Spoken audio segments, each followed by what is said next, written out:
All right, what's up, everyone, and welcome back to the SuperScope podcast, your wrap up in this week's biggest gaming stories, leaks, and rumors. We are back for episode 33 on Sunday, June 5th. I can't believe it's already June. I'm your host, Retro Game Dude, and of course, joining me as always is my co host, Daisuke Aurora of Phoenix Aurora Gaming. Feel free to join in the discussion live on Twitch and Discord, and if you're watching this on YouTube, tap the like and subscribe button. Helps us out a ton. Appreciate it. And let us know in the comments so if we've missed anything or if there's anything you want us to cover, we'd be happy to take a look. You can also find the audio version of this podcast on Stitcher, Spotify, and Google Podcasts. Just search. It's easy to find. And if you're in the Discord, there's plenty of links and resources to find us. So let's recap. Well, I don't know why. All right, Obviously, we're just making a mess here. Just making an absolute mess. Daisuke, how the hell are you doing this week? Good. Perfect. That's it. Sorry. Yeah, no, Your it's been good. It's like I feel like a broken record, but this is like the fourth or fifth podcast in a row where it's been like it feels like we just did our podcast and then we did our next podcast. I agree. So, like, yeah, man, it's pretty wild. something about like the spring months, just everything kept going and going, I guess. Yeah. I will say this week we are live from a different location. I'm actually in the middle of a Morbius viewing right now because it's the quietest place in town right now. So I figured might as well have a podcast here. Oh, of course. Yeah, absolutely.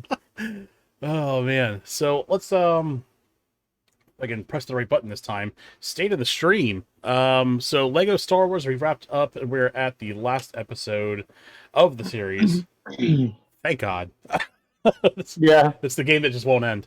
It's don't get me wrong, it's a lot of good content, but it's a lot. It's a long game. right.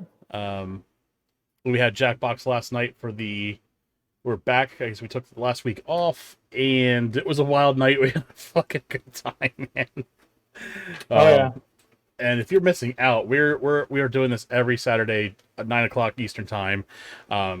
Last night was a blast. I'm glad to see it. So it's nice. We're having a lot of like repeat people come back and starting to actually feel like it's kind of like a community almost, a semblance of a community. A community built around the jar. Yes, the menacing jar. Oh man, what else do we have? Of course, you're here now. This is the SuperScope podcast. We do this on Sundays, and this week on Friday we are doing a movie night. As I said in the Discord, Daisuke was gracious enough to buy a copy of Bell, and we'll be streaming that at 9:00. Everyone in our Discord community is welcome to that, and we'll be streaming it there. And as soon as I launch my chatbot, I will have a link for anyone watching. So what are we playing this week? Not much for me. How about you? Let's see. What have I played this week? So today is a bit of a weird exception because I played a bunch of random games very briefly today because I'm getting ready for an event that's going to start in the middle of June. So like I played like 5 or 6 minutes of Mega Man 2. I played like 5 minutes of Majora's Mask. I played like maybe 5 minutes of like Mario 3 just to make sure things were running like they're supposed to run. I did go live around. I think I went live around 4:00 for like an hour, and I was just messing with my stream settings and messing with Hollow Knight because I had reinstalled the crowd control and got Hollow Knight up and running again with it. Gotcha. So like I was just doing all that stuff, getting things set up again. I re-changed my layout of my stream a little bit so it's a little more like it used to be. I haven't actually done my screens I said I was going to work on yet, but I'm getting there. Cool. But I just want to make sure that stuff's ready to run for not next week, the week after, something like that. I'm looking forward to the announcement, which we will have here, of course. Well, that's a bit of a teaser. Any of the games I just listed that I was playing are games I'll be playing for the. Sure. So I think it was like Mega Man 2 and Super Mario 3 for the NES, and Majora's Mask are at least some of the games I'll be doing. And depending on, I'm going to do it's basically going to take over my Monday, Friday streams, and depending on schedule, I'm probably going to like put in long days on Sundays and just do like after lunch to like bedtime kind of streams. That's cool. Something longer on Sunday. Maybe take an hour break for like dinner or something, but definitely put some time in. Looking forward to it. But yeah. All right. I'm not Please look forward playing to it. much. Nice. I'm not playing much other than the games as a service routine. Final Fantasy 14, of course, and played a little Destiny. Not last night, the night before. Yep, Um, we're just kind of helping you get through the storyline at this point for I Witch was Queen. there. But yeah, Yeah. yeah, you were there. No, Yeah. uh, yeah, that's really nothing too much crazy going on. This is kind of like a week where I just didn't really branch out. I mean, obviously we played Star Wars. I can't think of anything else I played this week though. I feel like I did play something else, but I don't think I actually did. I Yeah. remember, but Last this past week I beat Chrono Trigger. Like you finally, did. like beat Chrono Trigger. I think I technically beat it the week prior, but then there was those dimensional vortexes we wanted to check out, Yes, for the and then that that was had a different ending. extra endgame content. Yeah, Yeah. and that wasn't So part of now the with that, original games. That was really cool to see that, right? and that That ties. tie over. Yeah, that ties the game over to Chrono Cross a little bit better than the original did too. That's Um, cool. I mean, they had foresight, right? Because that came out after Chrono Cross, so they had right. the ability to go back and like make it make more sense. And it was honestly it was more of a failing on Chrono Cross's part and direction for not bridging it better Enough. originally. Yeah. And that's kind of just that, not necessarily Chrono Trigger's fault because obviously at the time they never played a sequel for it in the first place. Sure. But yeah, well, that's really all we have for games we're playing this week. I can't really think of anything else. But yeah, Yeah, I don't know what I'm playing next. If I'm not mistaken, I have to pick up Cave Story and play that because that was Dark's request on my list. yeah, And I'm he there mentioned for it. that it wouldn't go for very long, so I should be able to knock out Cave Story between Monday and Friday this week, like my normal 2 streams. I should be able to finish it. Possibly, yeah. It's not a long game, but it is very enjoyable. Hmm. I definitely had a good time with it. Which where you got to play it from Steam? I'm guessing. No, he just told me to go grab the straight up version off like their website or something. Oh yeah, I forgot. It's a free to play game. So I was like, okay, let's just do that. Unless you play it on console, then it's a pretty penny. Oh, I bet. All right. Well, that's what we got. So social media accounts. We've got Game Dude Retro on Twitter and Instagram, and then Retro Game Dude on Twitch and TikTok. Go follow me over on Twitter, Game Dude Retro. That's where I'm kind of more active as far as any of all those are concerned there. Besides obviously Twitch, we will be doing some new streaming content on YouTube. I think I'm going to try that. It's going to be off schedule stuff. It's going to be a lot more casual than the scheduled stuff that I do. It's just kind of, I guess, when you me and like Dino kind of play stuff Hmm.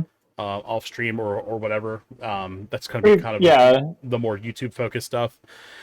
I would say like if it's probably gonna like not to like put a branding on it already for you, but it feels like it's gonna be like retro after dark because it usually tends to fall after streams Yeah, for a little bit, yeah, after and streams it's or not late at night. it's not scripted or structured. It's just like who knows what happens if Right. we're running around playing It's just Destiny or Final Fantasy or something. yeah, it's going to be full of goofy ass commentary that we're good at and just playing whatever. Like there's no, like I said, it's going to be very like there's not going to be much structure to it, and I think doing that will in and itself excel.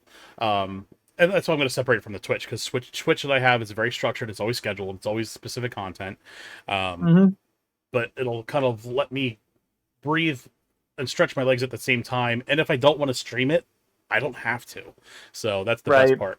If I get burnt out, Well, I just and if like, well, I'm not going to do it. people, yeah, and it could be one of those like I know some people who are listening may not like that kind of content and they'd rather the Twitch content, but I know some people would also prefer like just to watch people kind of screw around in games. Yeah, I know for every time that I want to sit down and watch a guy strategically plan his way through a game and methodically beat it, there are times where I'd want to sit down and watch someone just be a dumbass in a game right. too. Sure. So I get that. And I think that's what that content's going to be more of. It's like I can't think of the last time we haven't not played all three together and just we're not in tears laughing at this dumb shit that we Yeah, say to each other. So there's good symmetry yeah. there. So I really think that content will excel. And I'll make more announcements on that too, moving toward the future of getting that all set up. I think what I'm going to do, because Streamlabs isn't very user friendly with switching stuff, I'm going to use OBS for the YouTube stuff and just keep that logged into OBS and import and export what I need to. I might not even have like video cameras. It might just be straight video game feed and then audio of us, and that's probably just it. So probably all you need, honestly. Right. Yeah. So that's where we're going with that one. So that's really all we have for announcements and the state of the stream this week. Let's move into the quick word from our sponsor at Handheld Legend. Use Retro Game Dude at checkout, or you can use the link handheldlegend.com at Retro Game Dude. If you're into modding your old consoles, putting backlit screens like your Game Boy Advance, your Neo Geo Pocket Color, just having like acrylic stands to display your cool stuff, custom shells for your consoles, it's all there. Check it out. You get $10 off your first purchase. Helps us. We get a little kickback on that, and it helps us dump money back into the stream to improve the quality of it, of course. And then we do cool stuff like have green screens so we can pretend we're at the Morbius showing. That made a whopping $86,000. We'll talk about that tonight because that's going to be a story. So we don't do a lot of non-video game stories here, but I couldn't not talk about that. So we're definitely going to raise that subject for sure. All right, so let's get into some quick headlines, at least this week. We have the Sega Mega Drive Mini 2 coming out, and Sega just announced it. And I guess there was some kickback, like saying, oh, people wanted the mini Dreamcast or a mini Saturn, which I would absolutely love. But Sega said just because of the affordability of it, it just doesn't make sense, especially with supply issues with electronic chips. It's a much easier... You could run a Sega Genesis on a calculator processor. Dreamcast and Saturn obviously needs something a little bit more hefty because they're doing a lot of more 3D focused graphics and stuff like that. But here's what we have in the list so far. We have for the Sega CD, Sylpheed, Shining Force, Sonic CD, Mansion of Hidden Souls. I'm not familiar with that one too much. Pop Full Mail, again, not familiar with that one.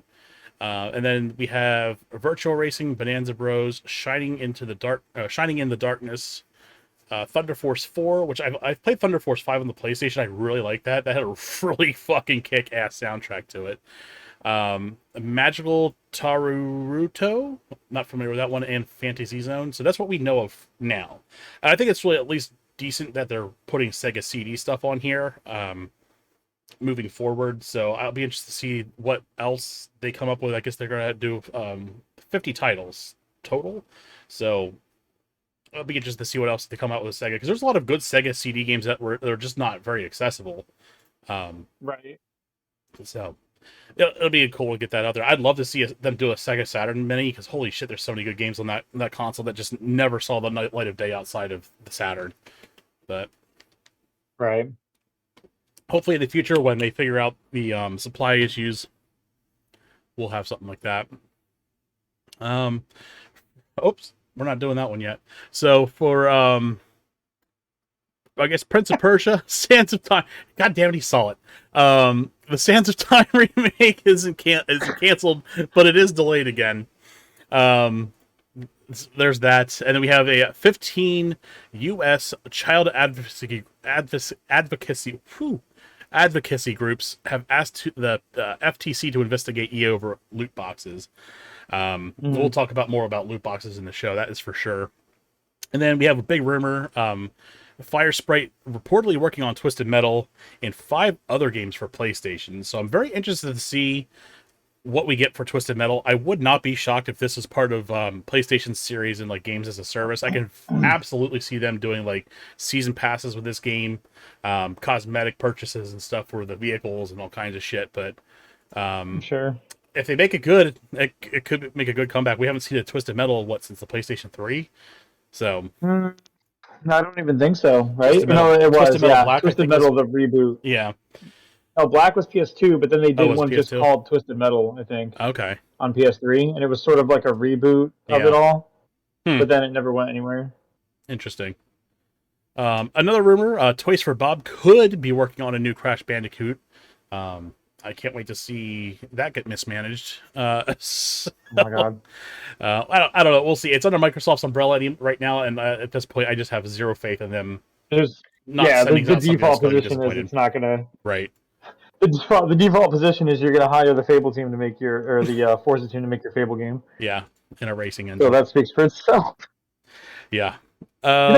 You know who'd be really good at making a fantasy RPG? Those dudes who do modern driving games. Yeah, Creatures Inc. was busy. I just I The don't only thing I Fable don't get doesn't it. have is cars.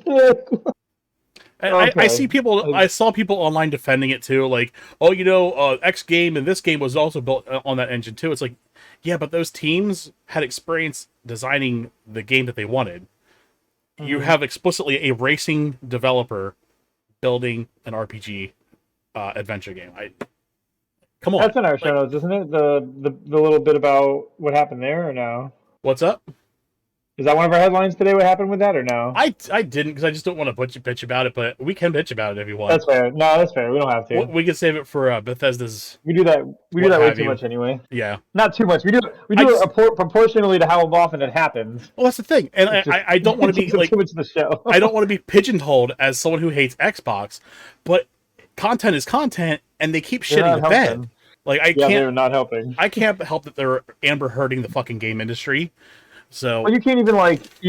It would be like what's a good if like someone's like, hey, let's talk about video games this week, and it was the week that like Microsoft bought like ABK. You yeah, can't like not talk about it, right? It's like journalistic integrity would be like right, absent if you didn't mention the big story. right.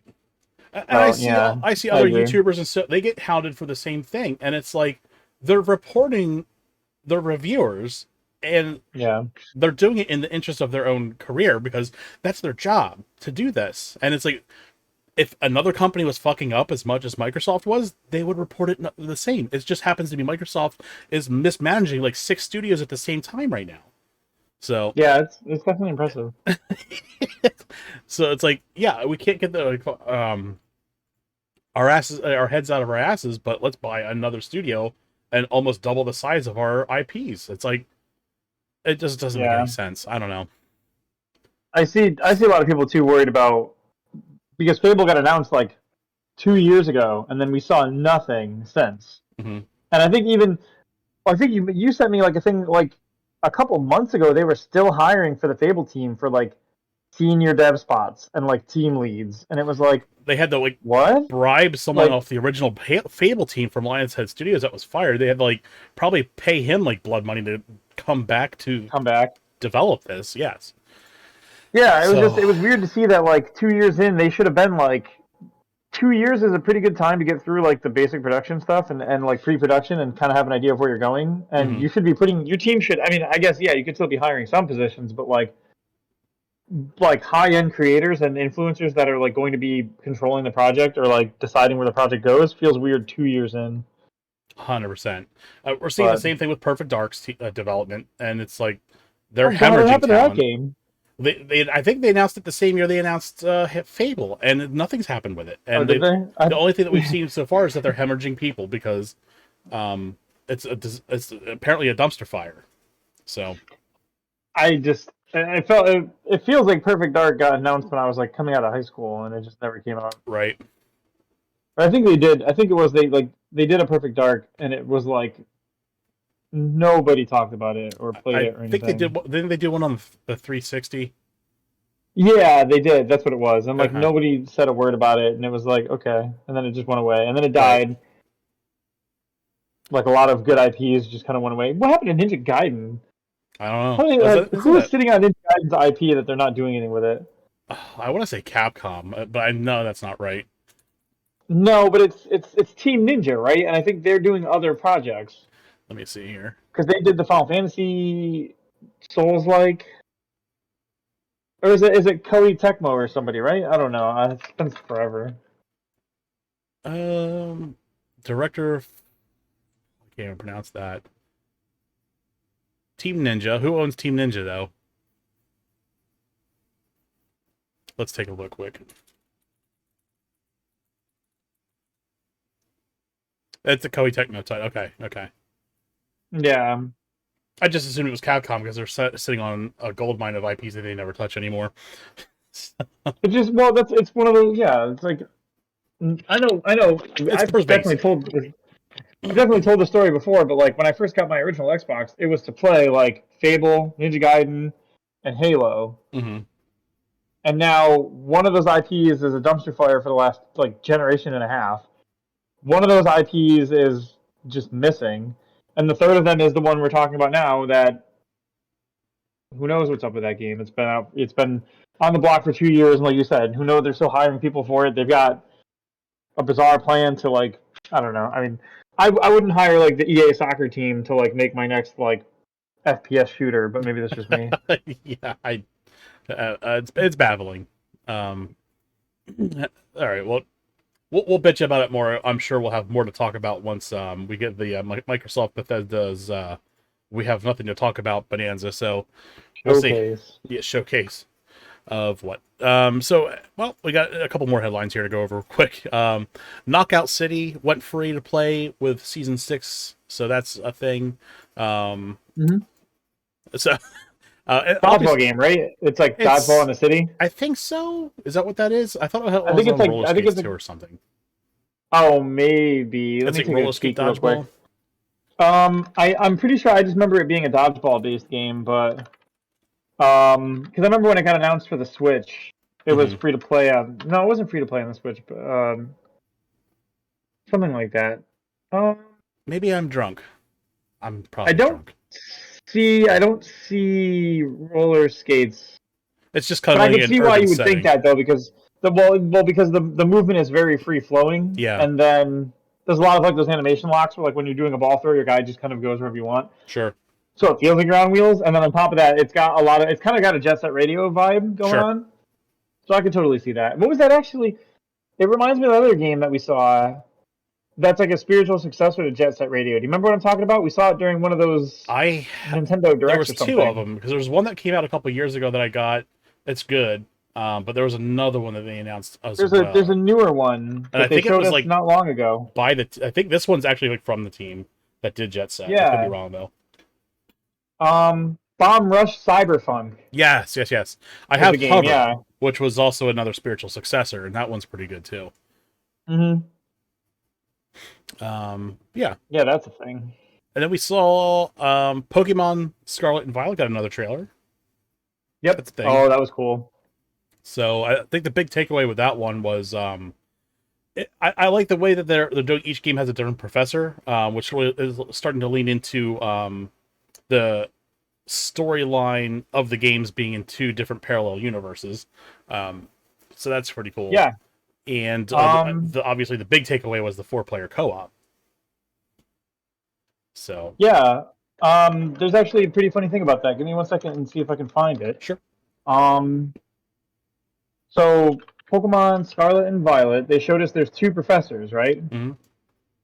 So,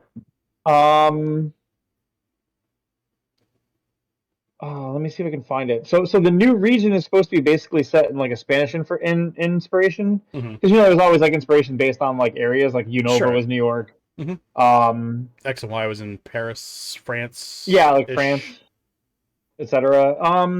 So you have the professors. You have the professor on the cave woman looking professor on the left, and the future looking professor on the right. Right. The cave woman looking professor, her name is Sada, which is short for a word pasada, which means the past. And the other professor's name is Turo, and he looks like he's out of like Tron. It's short for Tiro, which is Spanish for future. Nice. The legendaries are called Koraidon and Miraidon. Korai is Japanese for ancient, and Mirai is Japanese for future. Interesting. So there's like a big time travel. It's a past and future mechanic is the clash, because there's always like black white, XY, sun moon. It was Black and White 2 that had kind of like a time travel thing to it too. I know some of the towns were different. Like the one town was like very futuristic, but in the other game it was very like rustic, I guess, for lack of better terms. Yeah, urban or something. Less developed. A couple of those other like towns it was like a town based on like how you played, and like the town would like get bigger over time. It was really strangely dynamic for a Pokemon game, especially of its time. But that was again like one was more futuristic, one was more based in the past. So that's interesting. what's cool about it too, though, is that the names of the Pokemon are also sort of like an in joke because the two legendaries both look like motorcycles. They both have like tire wheel tread things going on. Hmm. So people That think they're didn't going to be occur to me. rideable legends that you can actually ride around Ooh, on. that's And that's cool. why their names are like Co-Rhydon and Miraidon. They're both kind of a Right. play on Rhydon. Um, Nice. but what's even funnier though is that the Nintendo company released a thing saying that players will experience the world not in an order dictated by the story, Yes, which it was kind of more open lends more world. credence to it being like an out of sync time travel-y sort of Hmm. possible thing. So we could be in for something wild. And also, Right. I mean, outside of the narrative of the games, showing that it's 4 player was really cool for a lot of people. I know, for example, we have 2 Switches in my house, so if I get Sure. Scarlet and Violet and the kids want to play together, it's really cool that they can actually do it together. Because most time Pokemon games don't have that. It's like you take turns, or you can't even do like most games. You can't even do 2 save files. It's literally like 1 file and that's it. The Switch fixed that a little bit by having different login like user things, but Hmm. like having actual 4 player co-op would be really cool for that. Yeah. I Now, if should. it's online, that's another story. Because if it's not online, that's a whiff. But That would be a bad idea. I think that they would know better than that, but yeah, we'll see. oh, I agree. I would say that would be a bad move, but Could you imagine making a franchise like Pokemon getting multiplayer and then being like, nope, we're not going to let people sit on the couch and play together? That'd be some like that'd be like such a dumb decision. That'd be like mhm. imagine if Halo took away couch co-op. How stupid would that Oh, be? oh wait. Imagine.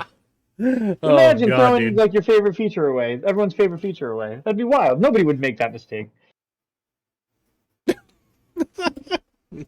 No, they sure wouldn't. Imagine if they like took away like I mean, don't get me fucking started. So, Imagine new but Halo releasing without Forge. Imagine it not having yeah, a imagine campaign that. at launch. Yeah, Oh so I boy. showed my daughter the trailer today, and she's like, "Are we gonna get those?" I was like, "In this house, we pre-order Pokemon games, and they're already ordered. I got the double pack the minute that it went up." So, There you go. I didn't do that yet, but I probably will. I mentioned back when the earlier in the year that if the new game did follow sort of along the same style as Arceus, I'd be on board because mhm. Arceus did a really good job revitalizing Pokemon for me. Um, This and it looks like seems, the world, but like walking around, the way you mhm. interact, and things like that. A lot of that carried a lot of the Arceus mechanics to Yeah, and me. I think generally the general consensus is we were all hoping that that would as a community. Um, Yeah, maybe not necessarily like the crafting because I get that that was tedious for people, that but like yeah, I could have done the way without you that. interact and everything seems like it was a step up from that game. It was, I mean, Sword and Shield had you walking around in the open world too to an extent. It But just wasn't the way it executed wasn't well. Arceus felt better. Yeah. Yeah, yeah, Um, yeah, I think it'll definitely be a step up. I did notice too, or at least hear that you could do the gyms in a nonlinear path, so you didn't have to necessarily do them in the yeah. order that was a specific order, which is something That I've was wanted cool from the too. beginning. So you can just kind of go wherever you want. Um, I have Yeah, it's a Pokemon Crystal ROM hack, and they did that. Or you could start in any town, and then you could go in any direction you wanted to, and then the Pokemon just scaled in level, and it was phenomenally done. It's like if that's a good if concept. someone could do that in their own home as a hobby, then Right? Nintendo could do this shit too, and that's kind of Sure. what the argument has been for a long time. So I'm glad to see that that's a thing now. Well, it's like I understand back in the day, obviously technical limitations, but like Hmm. you could easily have, if they're worried about like story beats or something, you could literally have the story beats just play out. So like in one preset area in each of the 8 towns, there's flags where like you've cleared 3 gyms, you've cleared 4 gyms, you've cleared 5 gyms, events trigger, events trigger, events trigger, and it always triggers in the center of whatever town you're in. Right. It's not that hard to actually make it happen. I know a lot of people like to think that like doing linear games story in like a game with choice is hard, but honestly, in most games, if you like just do what I just said and like have it be like, oh, in the center of this town after your 3rd gym, this event happens. This guy steals from this person, and they run away, and you chase them or something.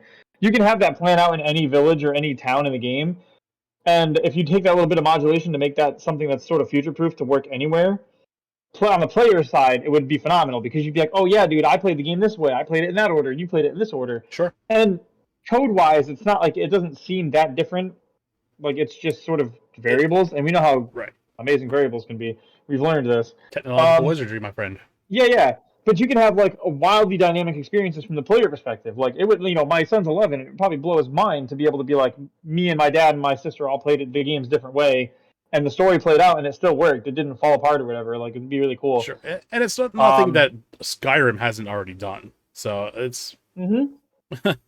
Well, even that's the thing. Like even back to like, I can't think of a good example. I know I've seen somewhere in like the PlayStation times they've done things where like you can have plenty of flags and event triggers that they just work wherever they happen, sort of. Like not within reason. The game will have a bunch of different locations handpicked that characters can have their cutscene happen. Right. Final Fantasy has been doing this for a long time. I feel like Zelda and Kingdom Hearts have been letting you sort of break sequence on some things sometimes. Sure. Eli with the hydrate. He's gonna follow us over. Why do I have? I don't have actual water. So, what do I have? I mean, the number one ingredient in my soda is water. So there you go. Nectar of the gods. There. Yeah.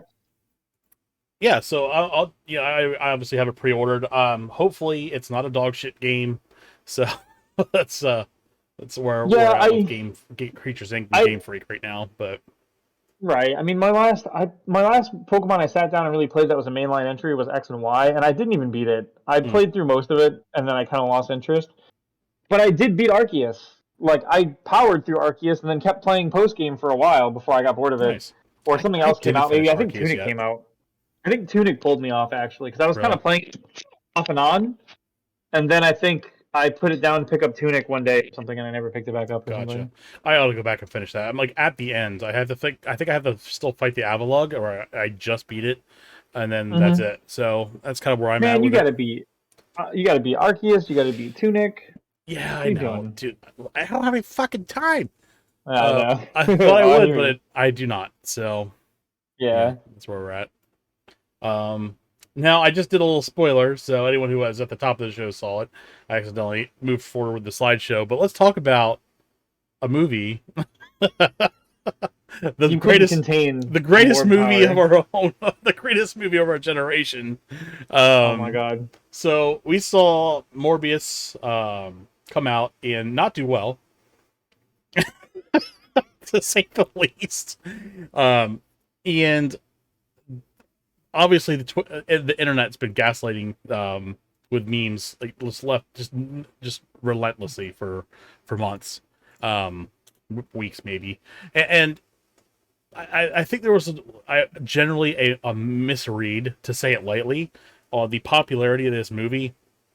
They decided to put it back in theaters for the weekend, and it did a stunning $86,000. Yeah, I broke the math down on my Twitter because we kind of played with the numbers last night, but I kind of did a little bit more specific. So they released the movie in 1,000 theaters. It did $86,000. That's roughly $86 per theater. And based on the average ticket prices right now, that's 8.8 people per theater. So you think about how many times they had to show that in a 2-day span. You may have had theaters with 0 people in them, and maybe other theaters that had just like ironic watch parties that showed up. It's wild that this. Right. But the like I said, like the level of bad market research is just absolutely legendary for this. And I'm loving every second of it. I'm sure someone lost their job because holy shit! I can only imagine the cost to redistribute this movie back to the theaters probably exceeded the $86,000 mark. I can't imagine someone not losing their job over this. Yeah, it was definitely a decision that was made. It will definitely go down in history as one of the decisions that was ever made. Oh boy. And you know what kills me though is like the thing that I thought was the funniest about this whole thing was that like a few days before it went back to theaters, Jared Leto like made a skit video of him reading a Morbius 2 script. And well, they announced the Morbius 2, and it was like, ooh, this is a bad misstep. He was like, yeah, he's reading a script that says Morbius 2, it's Morbin time, and then it plays like that that what's that song? That like piano song from like It's Always Sunny or something that like I forget how it goes. But that ironic like you messed up song or something. Mm-hmm. And like I'm like, dude, you don't get to laugh at this. Like, this was your movie. You guys were in this. Like, you don't get to be like, haha, like, yeah, it was bad, like, or whatever you're trying to do. Like, you don't get to be part of this. We're laughing at Right. you. We're literally laughing directly at you. You don't get to be part of this. Yeah, I think that's But again, yeah, like you said, like we're not laughing with you. We're laughing at you. It's like, right, yeah. Well, I love in particular that you used this picture. This was the picture from. This was Jeb Bush winning the election that year, yes, where all the states were his color. yes. And it just reminds me of that actually. That's really funny that you would put that in particular because that's it reminds me of when he like did his little spiel at that one thing. He got up on stage and did his little speech. And at the end, he was like, "Please clap." Please I'm like, clap. no, that's exactly what it reminds me of. It's like Sony being like, "Please clap." He Like, he left his please applause do this signs on for the me. tour bus, so he had to audibly say, "Please clap." It was just like a bunch of like old people. Like, oh, I guess we'll clap. Is this Matlock? Is it? Are we watching Yeah, Matlock? I just love the idea of him being like, "Yeah, I'm gonna get up on stage and give a speech, and it's gonna inspire people." And then he's like, "And this is what we have to do." And then no one says a word, and he's like, "Please clap." Like we need the bit of we need the footage of me saying a thing and everybody being like, "Yeah," so we can Right. play it. Like, Oh man, they should have at least oh had someone like man, off mic, like, "Hey, psst." yeah, Oh yeah. man, I mean, hell, even the old-fashioned way, put six people in the crowd, and make them all clap on command, and then all of a sudden people do it around them. Whatever. yeah, yeah, not a bad idea Good there. old astroturfing. That's been a thing. Right. Oh Yes. man, never gets old. Mm.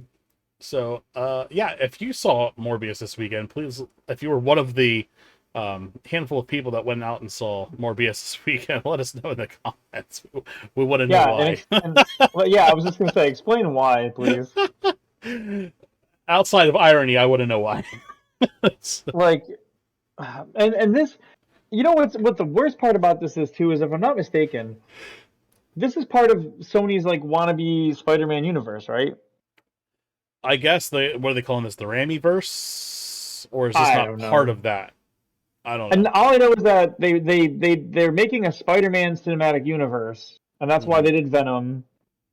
That's what this is, and they're doing Suicide Squad. They're doing like the Vulture. If I'm not mistaken, spoilers for this movie because no one's gonna watch this movie. Um, there's a post credit scene with like the Hunter Hmm. Craven, who's a Spider-Man villain. Hmm. Um, Existing, I guess. I don't know. I think he talks to this guy and he's like, "Hey, Yeah. we're both nobodies from the Spider-Man movies. What do you think?" Or something. I don't know. Um, and so like I guess they're trying to do the Spider-Man universe, and it's like there was a lesson to be learned from the DC universe when they tried to like basically rush to catch up to the Avengers universe, and they put out like Garbage.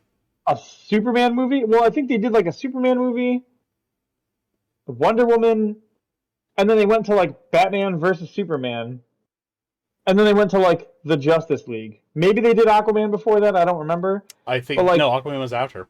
it was after. They Hmm. didn't even try to set up the whole roster. Like by the time you got your first Avengers movie, you had Iron Man, you had Captain America, you had the Hulk movie, the second Hulk movie because the first one didn't even count. Remember they made a Hulk movie and then they scrapped that from the universe and Hmm. started again with the next one.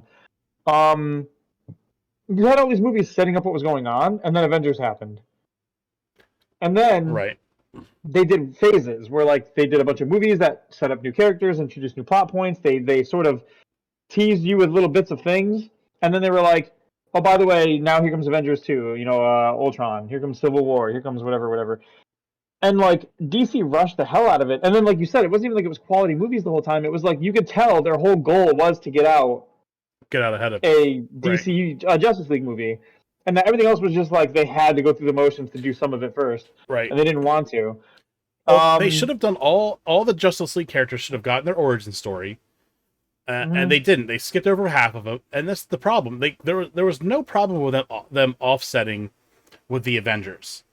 Like if they had just sure, done their due diligence to intro all these movies, maybe even do like a couple follow-up sequels before doing a Justice League movie, they could right now be getting into the Justice League right now the Marvel universe is in the lull because we just finished up with the big movie the big Thanos movie wrapping up, and now we're just kind of putting out yep, a couple smaller franchises like the Eternals and stuff like that. This would be like we're the perfect kind of drifting time while we figure out. right. Yeah. This would now be like the perfect time for them to kind of do their thing with the Justice League, and Absolutely. they completely fumbled all of it, and now it's not recoverable. So it's like they can't walk back 5 movies. So well, that's the kicker is like you look at like you know, up until the Marvel universe came around, the Marvel Cinematic Universe, I should say, came around. I wasn't like a comic book guy one way or the other, but I had watched like the entirety of like the Justice League shows, Justice League Unlimited. Those shows kicked ass, dude. Justice League and Justice League Unlimited were amazing shows. Teen Titans 100%. Was a good show, like the original Teen Titans. Like the DC universe can easily keep up with Marvel if they need to put out content that compares. I mean. Sure. Even as far as comics go, I don't know what the last big thing Marvel did was, but DC did like the Flash comics. What was that called? Flashpoint, where like they reset the timeline and everything. Flashpoint was a huge deal in the comic book industry, and then they did like a Flashpoint movie. They actually, if I'm not mistaken, there are several Justice League animated films that are really good. Yes. The last few years, like. That ended with Flashpoint. They did a Flashpoint movie at the back of like other movies where like they fought what is it? Like there was the alien invasion by the main villain guy with the laser eyes, Darkseid. And if I'm not mistaken, the animated films went as far as to like have Darkseid eliminate like half of the Justice League, like kill a bunch of them, convert some of them into like his thralls. And then they had a big showdown with him and like a bunch of people gave their lives to kill him and everything. And then Flashpoint like happened. And they reset a bunch of stuff. And those movies are great. Those animated movies are awesome. Sure. The Batman animated movies, Under the Red Hood, and like all these other ones they've been doing, they're great. I mean, even like Harley Quinn got a show on HBO that was actually really down to earth and really funny. And Marvel isn't doing anything like that. That was animated, yeah, on HBO. Yeah. It was like an adult Harley and Poison Ivy show. But you could find like some Marvel movies and like the animated stuff on Netflix. They're probably on Disney now. If I had to hazard a guess. Yeah, but you could find them, but they were just good. Yeah, that and there was continuity issues with them too. Like, I don't know if they were like necessarily in like a series that I could think of, but like Justice League had a great start because you had the Batman animated series, which is I still think is peak Batman. Bar none. Absolutely. And that transitioned into the Justice League really well, and they overlap because the Batman and the Justice League was still the same voice actor from the animated series, and they still used like the same animation style. So you had that. Oh, and they were doing like, yeah. Well, they had Static Shock, and they overlap episodes where like Static Shock was helping the Justice League. They did episodes where like who doesn't remember? They went to like the Justice League. They went and fought like the bad Justice League with like the Owlman and like all these other people that were like evil versions of them. Like peak iconic Justice League stuff. You know what I mean?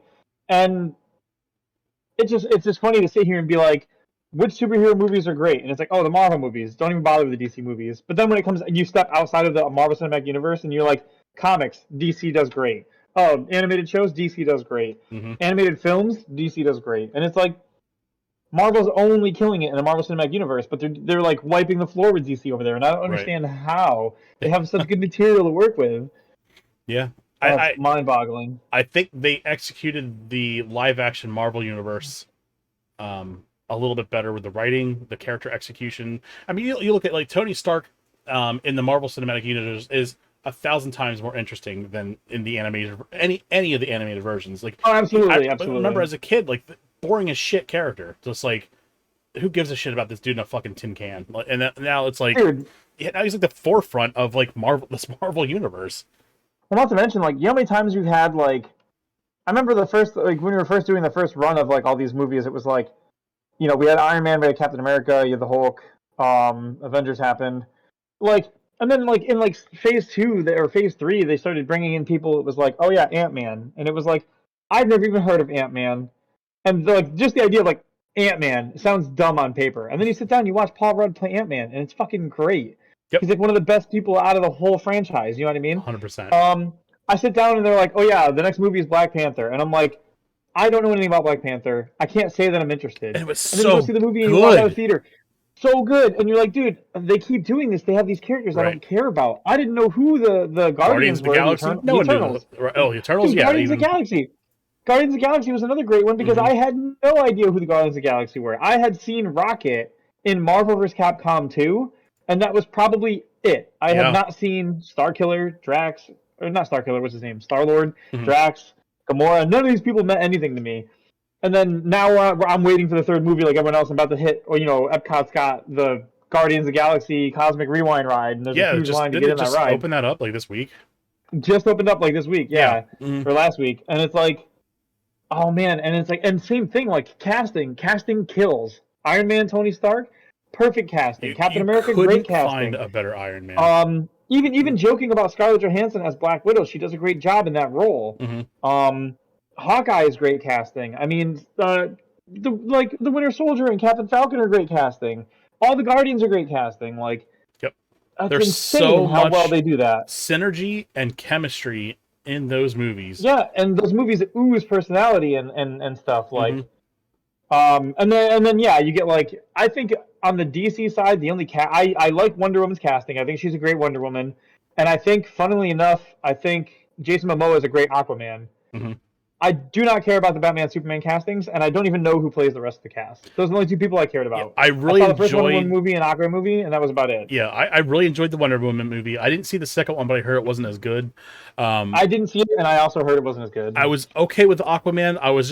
I'm more of like I would say a Jason Momoa fan than I am like an Aquaman fan. Just knowing him from like Stargate and him just loving the science fiction industry himself. And I knew him as Ronan way before Aquaman, and I was happy to see Ronan get more work in anywhere. He was great. Yeah, he's absolutely great. I don't know. Fucking DC. No, it's just, and it's, I don't know. It drives me nuts to watch. We've had this discussion on this podcast before about properties that are great properties that are just seemingly mishandled poorly. Have more content. Baffling. It's like I don't understand. Like, these people have such opportunity to make good things out of these things, and obviously it can be done. Right. And they just are like, meh. It's like, okay. And like Morbius here.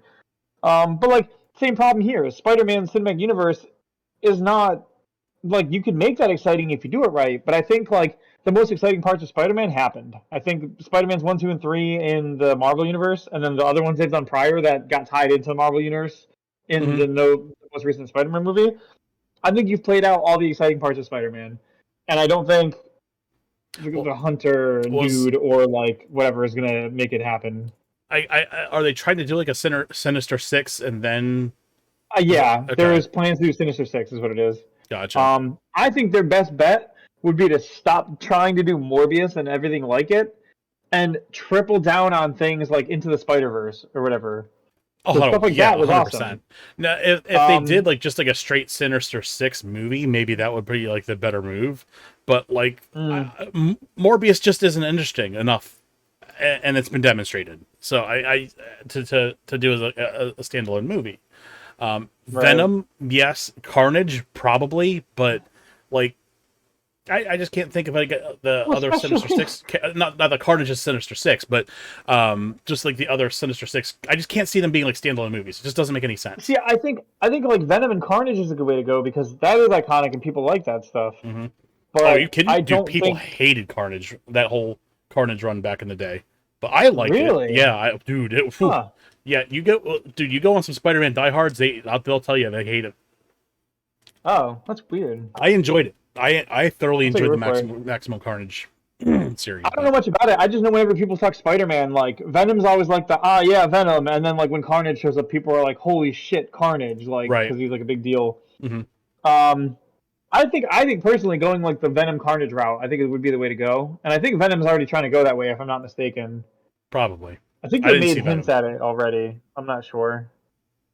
But I digress. Oh, you know what I wanted to talk about at the top of the show? I did see the first 3 Obi-Wan movies. Or shows. Oh, the episodes? Yeah. Yeah, they were really good. What do you think? I liked it. You like it? I like it. I don't think that, what's her name, is getting a fair shake of the criticism. Reva? Yeah, I'll just say that. I think she's fine. I think she's great. Like, I think she genuinely portrays that role well. Like, that role of, like, a henchman who wants to be in charge. Sure. And is frustrated about it. She definitely pulls that off really well, and I have no problem with that. Also, the dude with like the samurai hat who talks like with like clip sentences, he's really good at his job. I like him. He does his role well too. I don't think anyone in the cast I dislike. I think everyone's fine. I Yeah. think the show's been great so far. I didn't really get to see Luke too much, but they did a good job casting Leia, and her acting's Yeah. phenomenal. Yep. I Yep, absolutely. I love that Disney went the lengths of pulling in all of these OG actors from the original, not the original trilogy, but the first A set, prequel trilogy, the right? prequel Yeah. trilogy. Sure. Yeah. They brought back the Organa's parents. The everyone's like true to cast. Like, there's no like people subbing in for anyone Yeah. that I could tell. Bail Organa Yeah. and his wife, yeah. They got James Earl Jones to come back and do Vader's voice, He's and like supposedly 95 and still Christian killing it. Haydenson. Yeah, and Christian Haydenson is the actual Vader as Yes. well. Mm-hmm. So that was cool. Yeah, and what was his name? In the second episode, there was the guy who was faking being a Jedi. Yes, I know who you're talking about. He's from Eternals. Yes. Mm-hmm. He was the guy who could do the pew pew laser hands. Yeah. Yes.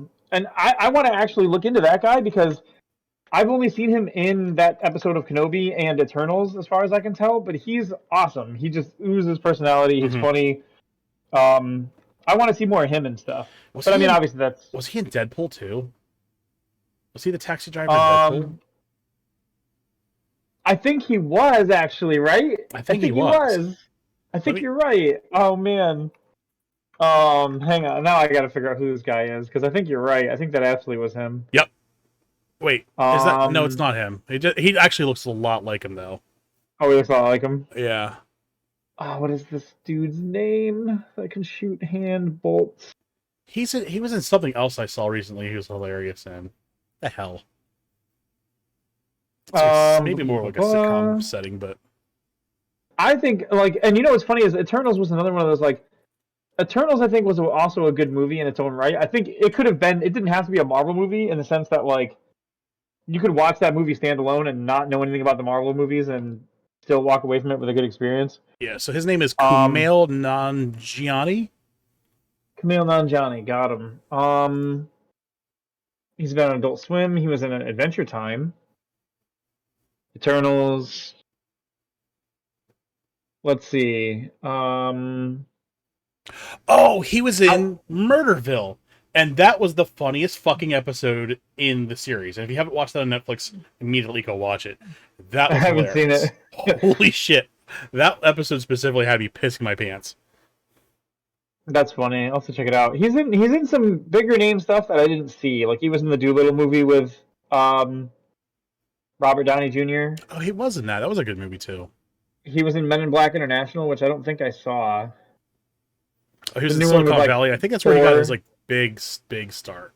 But he's been in a lot of other stuff before that too. Yeah, it looks like before that. I mean, he was in Goosebumps. That was that Jack Black did that redo of Goosebumps. Mm-hmm. Yeah. He was in Hot Tub Time Machine 2, classic. Yeah,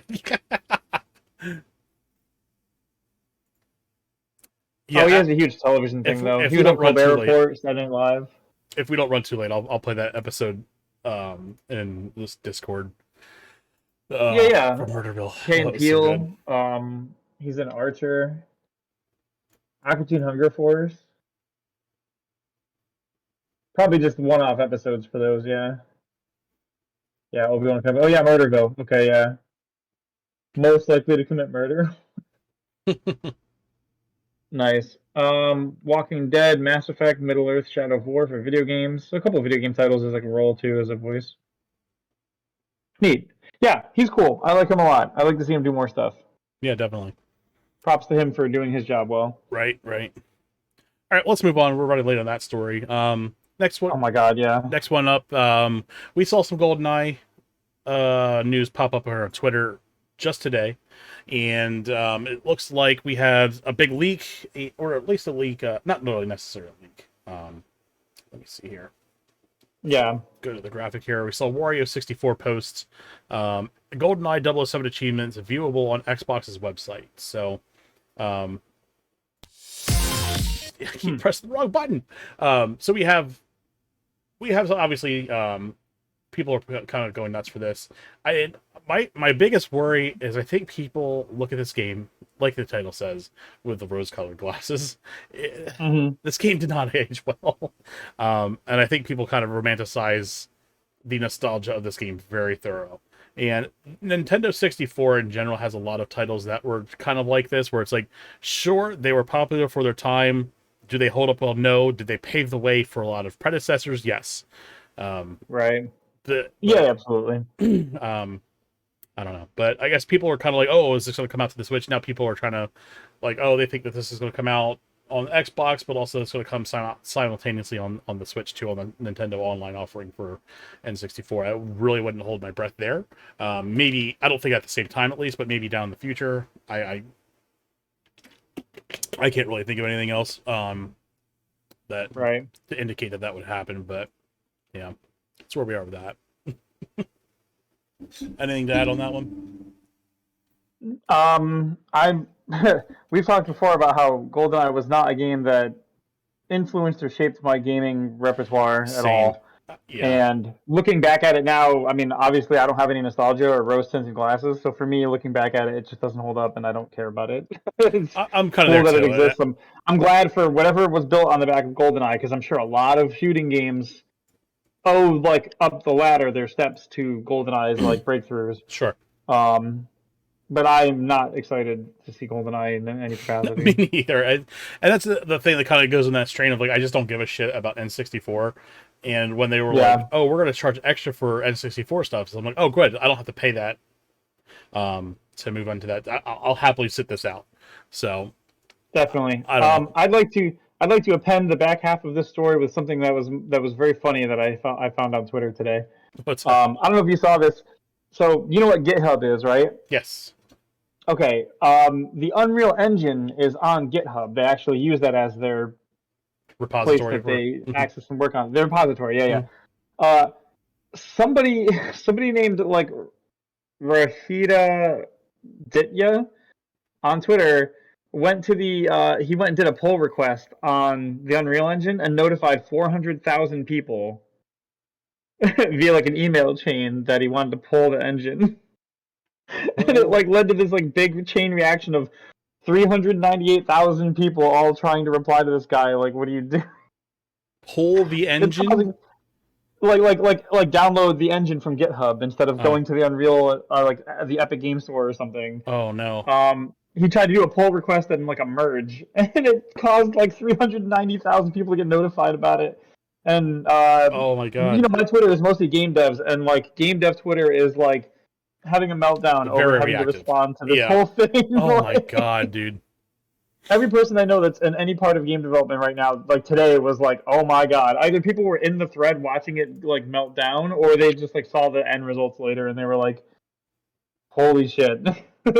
You ever try and have a group chat with 400,000 people That's via incredible. email? Like, oh my god!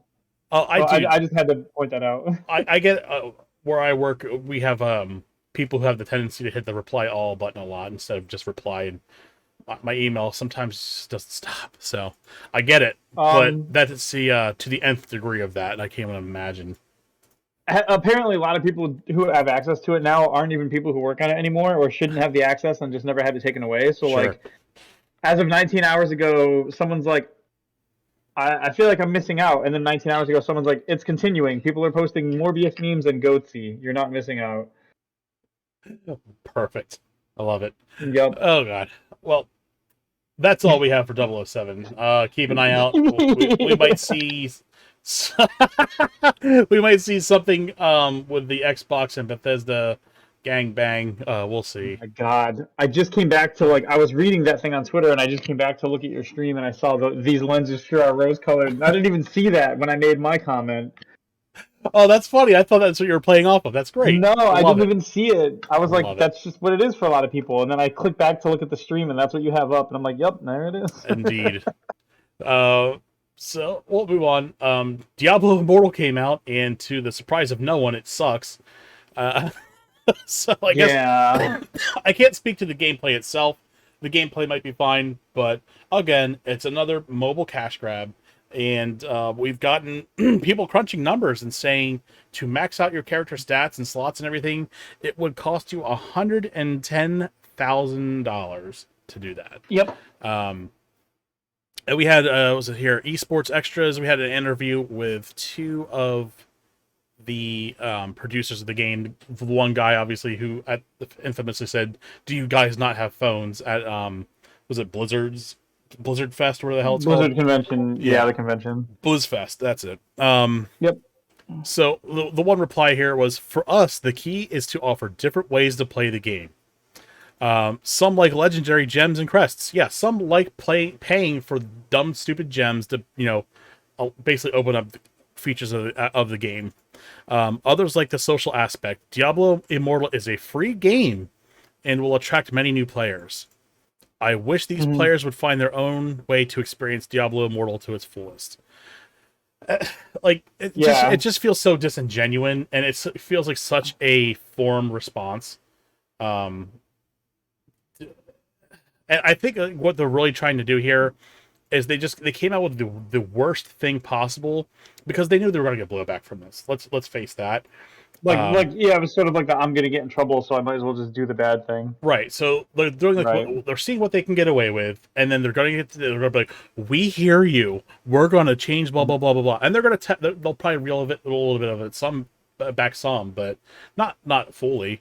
Right. And like people, they're sitting here making this argument that people like paying for these gems. It's like, okay, but given the option of just spending $60 on a full game versus $110,000 for that same experience, you're gonna tell me that there's some people would just be like, oh yeah, I like the $110,000 option better. It's like, no. People like a lot of things. That doesn't mean it's good or good for them or ethical or anything like that. Well, and they're sitting there insisting that this is in the interest of like player freedom. Fuck off. It's not. Like, no, it's so disingenuous. And we saw, was it Asmongold playing this, and he had like a timer, a counter of like how much money he spent playing the game, and it was up to like $135 or $165, and it was like a dungeon. Just to play a dungeon was like $20. And yeah, you literally like buy it's a loot box because at the end of it you open a box. You buy a ticket to basically play the dungeon, and then you get a loot box at the end, of course. And it's like it was all shit drops. I think Paul Tasty reposted a screenshot of it, kind of breaking, like saying it was basically all shit drops. He spent all this money and got nothing out of it, basically. Dude, well, that's the thing. Even if you got stuff out of it, I still wouldn't be okay with like the whole like I could drop $20 on good stuff. Like in either way you slice it, it's not good. That 100%, 100%. But yeah, it's like not only are you getting like fleeced for your money, but you're not even getting a good return on your money. So it's like double bad, right? Like it feels it's like even more predatory than like traveling carnivals with like they're just shady stand games. That's what this is. It's just a digital format of it. If you want to bring up, I actually threw you the link on Discord of the Metacritic page for the for like iOS, Android. Yeah, the Metacritic score for it. There were 6 critics who gave it an 81 on average, and then 426 users who gave it an average of 0.8. Let's bring her up. So it turns out a lot of people were saying that the version the developers were given to play before the full release didn't have the microtransactions. That wasn't on. Yep. Oh, that's what they do now, isn't it? Like that's. Yeah, you don't. Yeah, usually the MTX stuff isn't up and running by the time until the game comes out. So like if they play the version beforehand, they don't even see that. Right. They're not offered it, anything like that. Well, that's what they did with was it Crash Bandicoot Racing? Like they didn't. The MTX came on after. Yep, 100%. Am I? Yep. What is going on here? Daisuke, am I drunk? I don't know, but it's not changing. I don't know what we're doing. I don't know either. Oh, because I'm in the wrong window. I'm sorry. All right. Yep. There we are. There we are. There we are. Okay, yeah, so 81% Metacritic, 0.8 user score. Yep. And you said you saw someone online defending. Unfortunately, I made a lot of good connections during GDC week, and a bunch of good follows of people that like were good developers or had good social prescriptions or things like that, good politics. But one of the guys I follow, he works for ABK, which is like a bad look because he's running around the internet being like, "Yeah, I know it's great, it's awesome, the game's great. All I do is play the game." People will be like, "I have a legit criticism about the game," and he'll be like, "I'm sorry, I was too busy playing the game." And it's like, come on, dude, you're not even engaging in good faith with these people. You're just saying that they're Right. being idiots for not liking it or whatever. Like, how are we gonna take this seriously? And his main gripe was like, a lot of people who are complaining about it are complaining about the same one or two things, like pay to win or microtransactions. And Mm-hmm. because people use the same words for it, it makes them think that they're all just parroting opinions instead of having played it. And it's like, okay, but if you ask a bunch of people what this is and you point out a car and they're like, car, you can't just be like, well, the fact that they all said car just makes me think that they only got the idea that it's a car from someone else. It's like, people can actually use the same words to identify things when things have words that describe them. It's a bizarre concept, I know. Right. Um, I love how terrible this webpage is. Like, I can't get rid of this video. It just follows me down the page. What a I love it. fucking nightmare. Incredible. What kind of dystopian shithole website is this? Yeah. Yeah, so I'll try and read some reviews here. Might be a great game. But I left my wallet at home when I fired this sucker up on my phone. Yeah, that's right. Oh my god. Oh my god. If a game is leading you to the store with the first 10 minutes of the game, stay away. Facts. Mm-hmm. Shouldn't even exist. Not a real game, but a predatory pay-to-win pile of garbage. It's fair. Yeah, absolutely. Totally disappointed. I was looking for a PvP experience. However, the whales and their wallets made the PvP unplayable. The game has many micro trails that give the highest paying player the advantage, but you can play this game if you are only looking for lore and PvE in general. Forget about the PvP playing. Or if you are FTP, you'll not be able to reach the same level as the pay to win players. So, yeah, that's Dude, a great look. You know you're in a bad spot when Cassie writes an article and says that it's 10 times worse than Genshin Impact, which is a game already notorious for that. Like, and that's a game that you can play. It's optional. I'm sure it doesn't feel great, but the gotchas and mechanics are still optional. there's a little bit like the end. It has the same problem Diablo has, but not as bad. Which is like the end game content will be like, hey, make sure you bring this specifically weird class with you, and that class only shows up in the paid shop as like a gotcha. But you're talking about doing the actual hardest end game in the end of the game. Sure. Whereas with Diablo, it's similar. It is the end game people are talking about, but it's any end game content, not just like the top tier hardest end game. Mm-hmm. So it feels even worse in Diablo than it does in like say Genshin, which is I mean why Cassie wrote his article, obviously. Sure. Yeah. So Good boy. That's a shame. Yeah, and I remember like watching the interview and the guy was just like, "Don't you guys have any plans of like putting this on PC or are you just gonna keep it on mobile phones?" And he's like, "Don't you guys have phones?" And everyone's like, "Wow!" And they got a strong build, and the guy was like set back, like what? Like I can't believe that you guys don't have phones. And it's like it's not the point. It's like not the point at all. I mean, there hasn't been like show me a game where it was ported to like a mobile phone or like a spin-off series on the mobile phone that didn't have the intentions of like raking people over the coals for their fucking money. Yeah, it's far and few between. Like there's a couple like I play that card game Ascension and it's like a one and done. You can buy sets after and the base game's free. But like that game's very hands off. It's just like it's basically like a port of like the because it was an actual. It starts as a board game. It originally was like a board game with physical sets, and then when they ported it over to like make it a mobile phone game, they were just like, "Here it is. If you want to buy it, you can. Great, thanks." They don't try and push it. They don't try and make you buy extra shit. Like, right. It's actually pretty good about that. But like that's an exception. I mean, last time I think people were all using something on their phone that didn't charge them or try and convince them to spend money was like Wordle. So like, what does that tell you? Yeah. And good luck finding the original Wordle on the Play Store because it's all like trash and it's not even like Wordle games. Shit, it's even insane. Discord doesn't do that kind of stuff, and it's considered like a unicorn in the sense that like everyone else is like, how does Discord get by not doing all this shit lately? You know? Yep. Because they're like the only one that does it. Yeah, I just like I will sit on the Play Store and look for games that are like worth my time, and it's like, oh, I might find something, and it's like 5 minutes. It's like paywall. I'm like, oh, well, that was fun. Uninstall. Well, dude, I mean, we'll sit down and talk about like, oh man, Nier Automata game, free to play, hop on. Start playing it. Remember, like 1 week I got on the podcast and I was like, it's good so far. And the next week you're like, how's that game? And I was like, oh yeah, they power creep the hell out of me and they expected me to pay a bunch of money to like gotcha characters to progress. So I stopped playing. I haven't even opened Ni no Kuni because apparently it's got like 18 forms of NFTs in it. Fuck that. Yeah, it's all like a crypto chain. It's like, wow, the game. It's like you wash the money again, then you get it in the crypto market. It's like, it's literally money laundering. Like, holy fucking crap.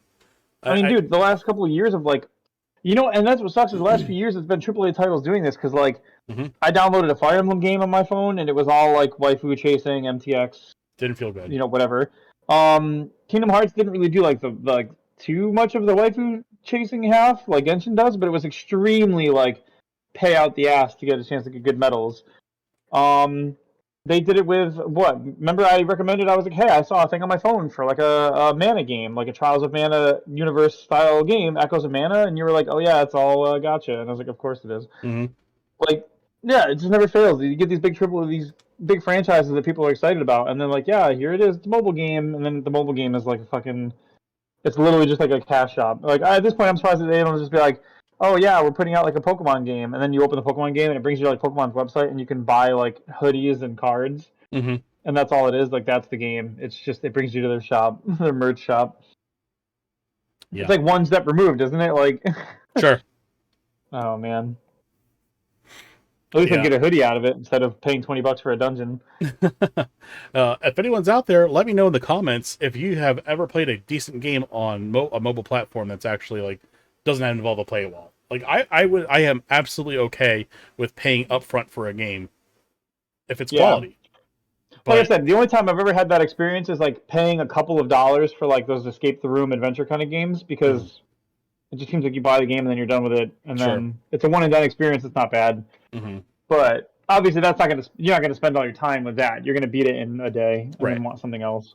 So, and you have to I will say, man, I should just start making Diablo Immortal shirts that have like it's got like the Diablo Immortal like logo on the front, and then on the back it says like I paid $230 and all I got was this lousy T-shirt.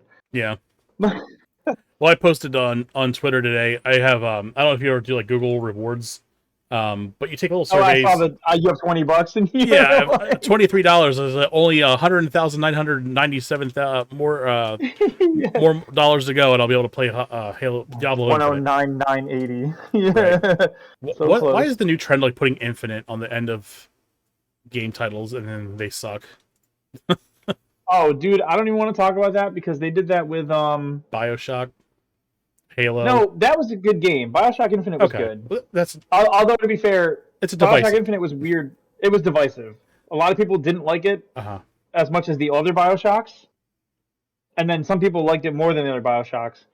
But I think it was also the lowest reviewing BioShock, if I'm not mistaken. Not like it was a bad game. I think it was still over the 80 threshold, but I think it was just the least of them for a lot of people. It's my favorite, but I've never played 1 and 2, so my opinion means jack shit.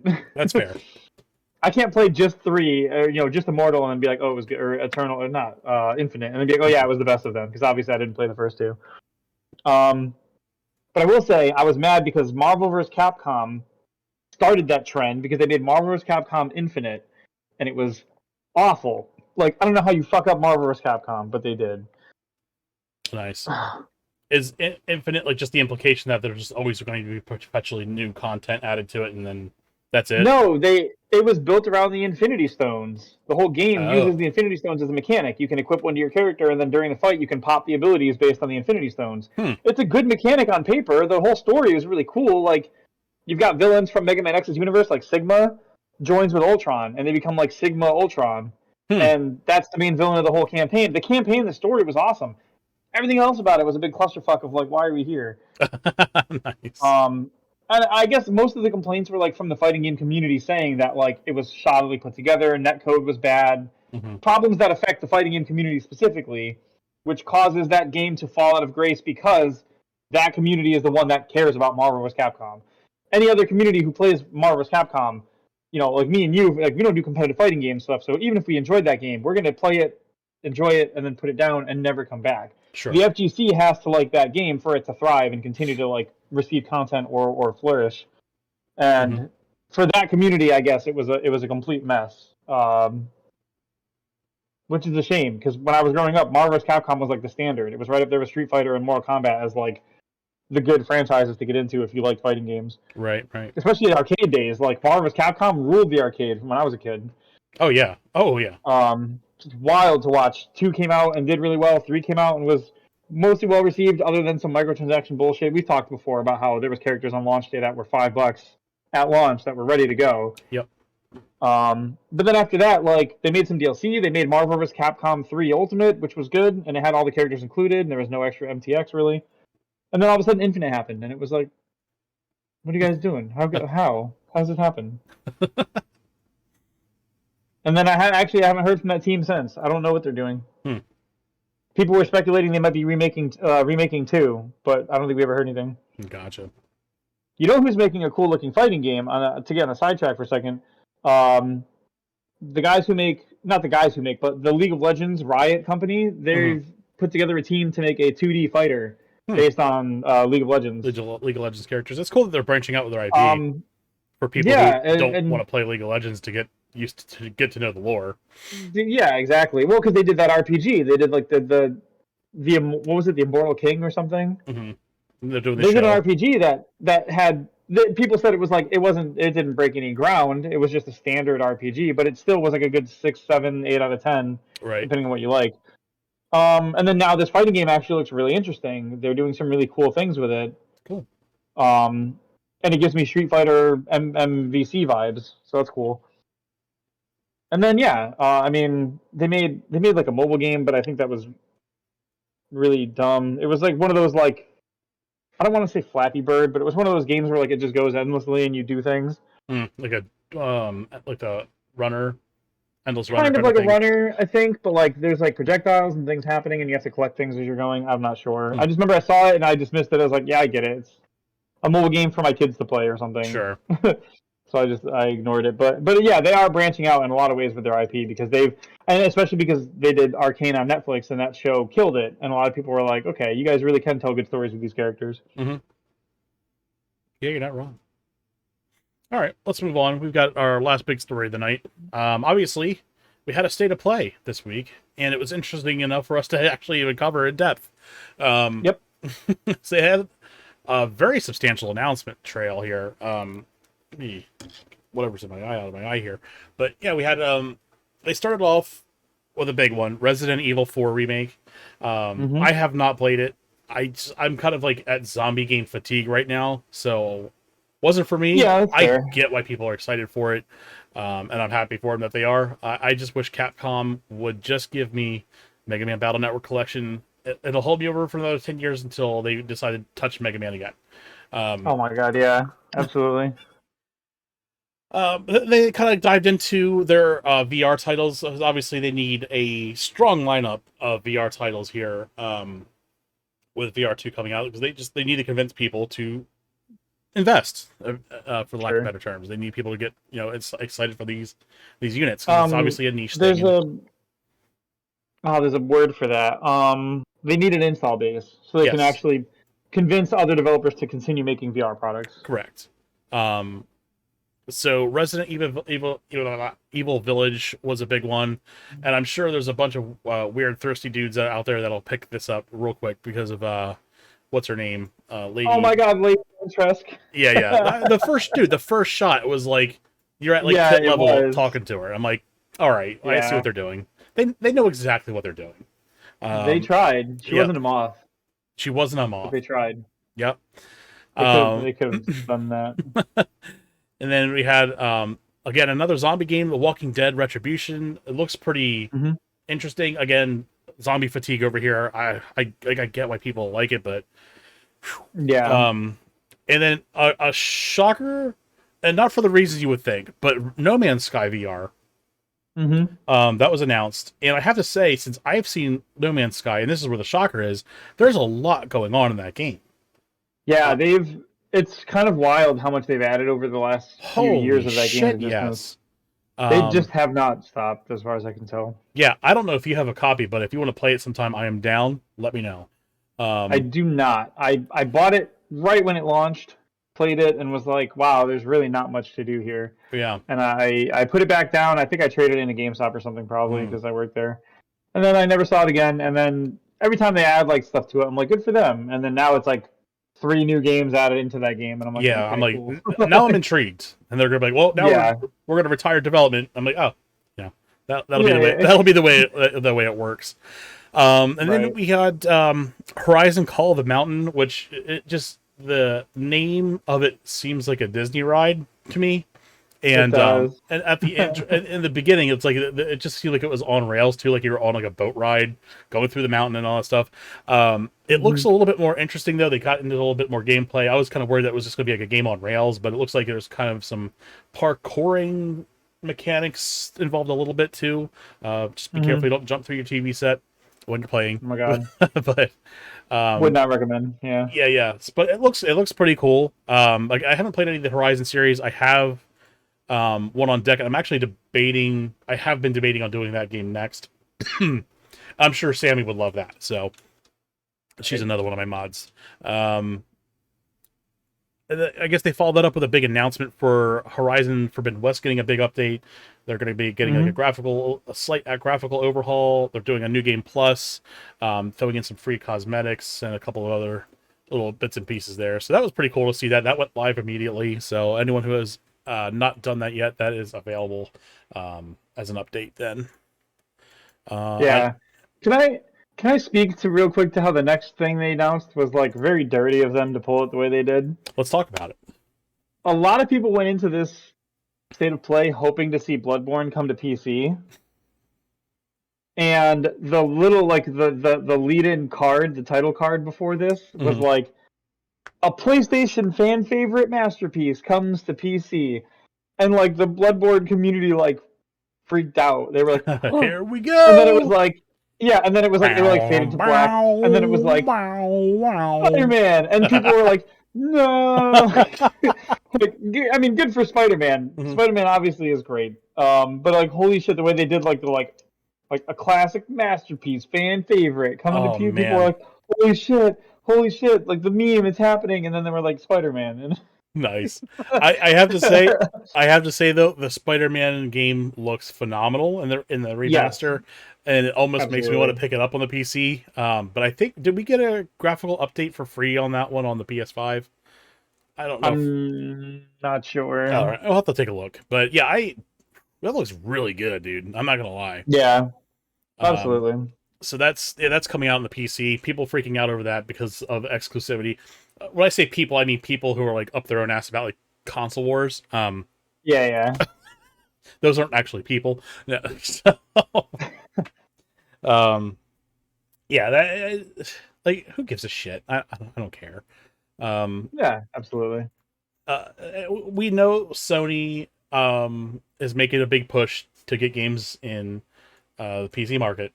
And they're going to make money on this over hand and fist. And guess what? They're going to use that money to fuel other games. So that's why I feel wins. like I don't like when we have these conversations about things like the way Xbox is marketing things or managing things, or the way that Sony does their stuff, the way Nintendo does their stuff. It's never about like I don't have any ill will against like Xbox players. I want them to be able to play games, and I want them to be able to have things on their console and everything. But if a studio is mismanaging a game, I'll call it the studio for mismanaging the game. It's not like a shot at like people who own Xboxes. It's a shot. If anything, it's like it's in their defense of the people who own the Xboxes deserve a fair shake. And if Microsoft's going to burn those people by ruining those games and not putting those games out or whatever, right? Then it's a problem for them. Like, you know, people will hear, you'll be like, oh, like it's wild to watch the Forza team make Fable, and people will take it as like a slight, like it's like as an Xbox owner, you're attacking them, and it's like, no, I want them to make a good Fable game for you guys, and so I'll have a reason to buy an Xbox. And if they're not going to do that, I'll shut on them for that because they shouldn't be doing that thing wrong.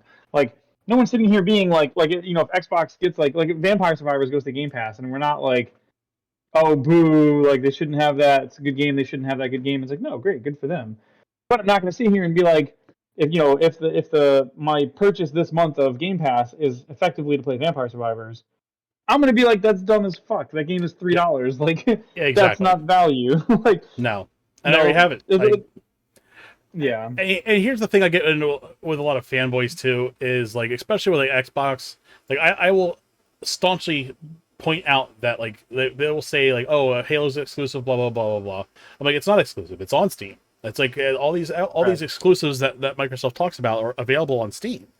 And what was the first thing that they said when Spider-Man went to PC? Oh no, it's no longer exclusive. It's like, you can't win with these people because they're not right. It's like, fuck off. Like, well, that's the thing. It's crazy is because when they're like, "Oh, Halo's an exclusive," and it's like, no, if I can play Halo on my computer, then it's, when I say exclusive, I mean a reason to buy an Xbox or a reason to buy a PlayStation or a reason to buy a Switch. The Switch is covered with reasons to buy the Switch. They don't stop making games that are only on the Switch. The PlayStation has a good mix of games that are only on PlayStation. There are things like the Dead Soul, the what was it? Not Dark Souls. Demon Souls got its remastered PS4 version, PS5 version, whatever you want to call it. Final Fantasy VII Integrate. We had stuff like the what was the other one that they made for that? Returnals was a good game that came out only on the next gen, I believe. First. Returnal, or is only next gen. So there's reasons to buy that console. Those games aren't on anything else. Now, if those games come to PC, that's great. But if all of them come to PC, then I will say, why should I buy a PlayStation 5? Right. Just like I would say about the Xbox or I would say about the Switch. The difference is, this next year, for the rest of this year, if I want to play the new Pokemon game, I have to grab a Switch. Next summer, if I want to play Final Fantasy 16 and it doesn't come to PC, which I'm not sure if it is or not, I actually haven't seen that yet. But if it's not, I have to get a PlayStation 5 to play that. Did 15 come to PC? It did, but like a year later. Yeah, so I would say that you'll probably see like a year exclusivity. And 7 Remake also was a year later, and Kingdom Hearts 3 was also like a year later. And it all went to the Epic Store? No, I think only 7 Remake and Kingdom Hearts went there. 15 went to Steam. Bad. It all feels bad. No, I know. If I'm not mistaken, 15 went to Steam. The other 2 went to Epic after the fact. And then, what's the other thing? Oh, but like stuff like God of War went to Steam from PC. I mean, from PlayStation. Death Stranding went to PC, right? I think so. I believe so. But it's like one of those things where it's like, if a game comes out only on PlayStation at launch for a year and then goes to PC, when it goes to PC, that's good. And the fact that it's an exclusive isn't exactly a great thing at launch, but it will make me buy a PlayStation or it will make me buy a Switch. And that's the name of the game. It is what it is. What's the point of having hardware if you don't have a reason to buy it? Right. So if Halo comes out and I can buy it on my computer, it's not an exclusive. Right. If Final Fantasy 16 comes out on PlayStation 5 and PC, I'm not going to call it an exclusive. Right. I'm not going to point at Xbox people and be like, haha, you can't play this. It's exclusive. You guys don't get it. No, I'm going to be like, it's not exclusive. I can play it on my PC. So this isn't a reason to buy a PlayStation 5. So it doesn't go into the list of like reasons to buy a console. Right. And that's why they take it as like an affront to them when you're like, oh, Halo's on my PC. I can just play it there. And they're like, but it's not on PlayStation. And it's like, see, you're making it about a console war. You're the one who's being like, oh, you can't play this game. Haha. Like, that's not what it's about. Yeah, it's about and that's so dumb. Like, why would you shit on someone because they can't play a game? Like, right. Like, yeah, exactly. I just don't get that. I do not understand it. I cannot wrap my head around that logic. Dude, imagine if, like... Why are you simping so hard for a corporation that doesn't fucking care about you? It's an inversion of what's good about the hobby, right? Because, like, imagine if you were playing Magic or you're playing, like, a card game or a particular video game and your friends are like, oh, yeah, I can't play it. And you're like, yes, only I can play it. Like, you want to sit at a kitchen table and just play Magic with yourself? You don't want to sit down and show your friends the cool cards and the cool sets and stuff? Like, yeah. You ever want to sit down with your friends and be like, watch me play this game, it's awesome, or like, come play this game with me, it's awesome, or like... It's like the worst form of gatekeeping like you could possibly think of. And it's so bizarre how it's like, what makes people even want to do that in the first place? Like, I would rather show people my favorite things. You know how many times I've like grabbed people like you or Dark and dragged you guys into YouTube video streams so I could show you cool shit that I like liked from when I was a kid, or like from like a movie or a show or something? Like, why would I purposely be like, hey dude, have you seen Belle? And you're like, no, we're gonna watch it on Friday. And I'm like, psych, I've seen it and you haven't seen it. Sucks for you, man. Yeah. I'm glad you couldn't see it. Like, I'm gonna watch it again and not show you. Like, it's a great analogy. You put that in any other medium and it just makes no sense. Like, I don't get it. Imagine as much as I bitch about Halo, I would love to have like a great Halo out. Because hell, maybe you, me, Dark, and Claire would be playing it right now. We'd all be in it right now. Absolutely, we would. So I just, yeah, I don't Like, know. I don't know. I can't wrap my head around it. Are you a sports fan? Like, yeah, I like the Yankees. Did you catch the new Yankees game that happened like last week? No, I missed the Yankees game. Get fucked. I saw it. Like, I hope you can't watch it. Like, what do you mean? Like, what? Yeah. Oh man, it's bizarre. Yeah. I don't get it. Yeah, I don't get it either. I really don't. Well, let's keep talking about games. So we saw Spider-Man. That's great. Coming to the PC. Callisto Protocol. Oop, I skipped one. I'm sorry. The big one. This is the one I'm here for. Stray. Can't skip that game. I can't skip it. That is coming to PlayStation and PC in July, and that is going to be free for PS Plus Premium and Deluxe customers. Yeah, that's tier 2 and 3. So yes. if you have the basic tier, the basic paid tier that was already in existence, you have to go up a step. SOL, right? If I'm not mistaken, if you had PlayStation Plus and PlayStation Now, I'm pretty sure you got rolled into the middle tier, didn't you? Probably. I believe that those people got rolled into the middle tier. If you have both, that's the top tier. But maybe because they're adding... Is it? Maybe. I don't know. I'd have to kind of... From what I could see originally, at least when they originally talked about it, it was like the top tier was PS Now and the Plus combined. Yeah. I think you're right. I think it was the full combined was that, and there was like a middle tier that was cheaper and didn't have all the stuff that Now would have. Well, see, I guess the premium one will have PS3 streaming and some like extra classic titles. Maybe I forget. I could give a shit about the PS3 streaming, to be honest.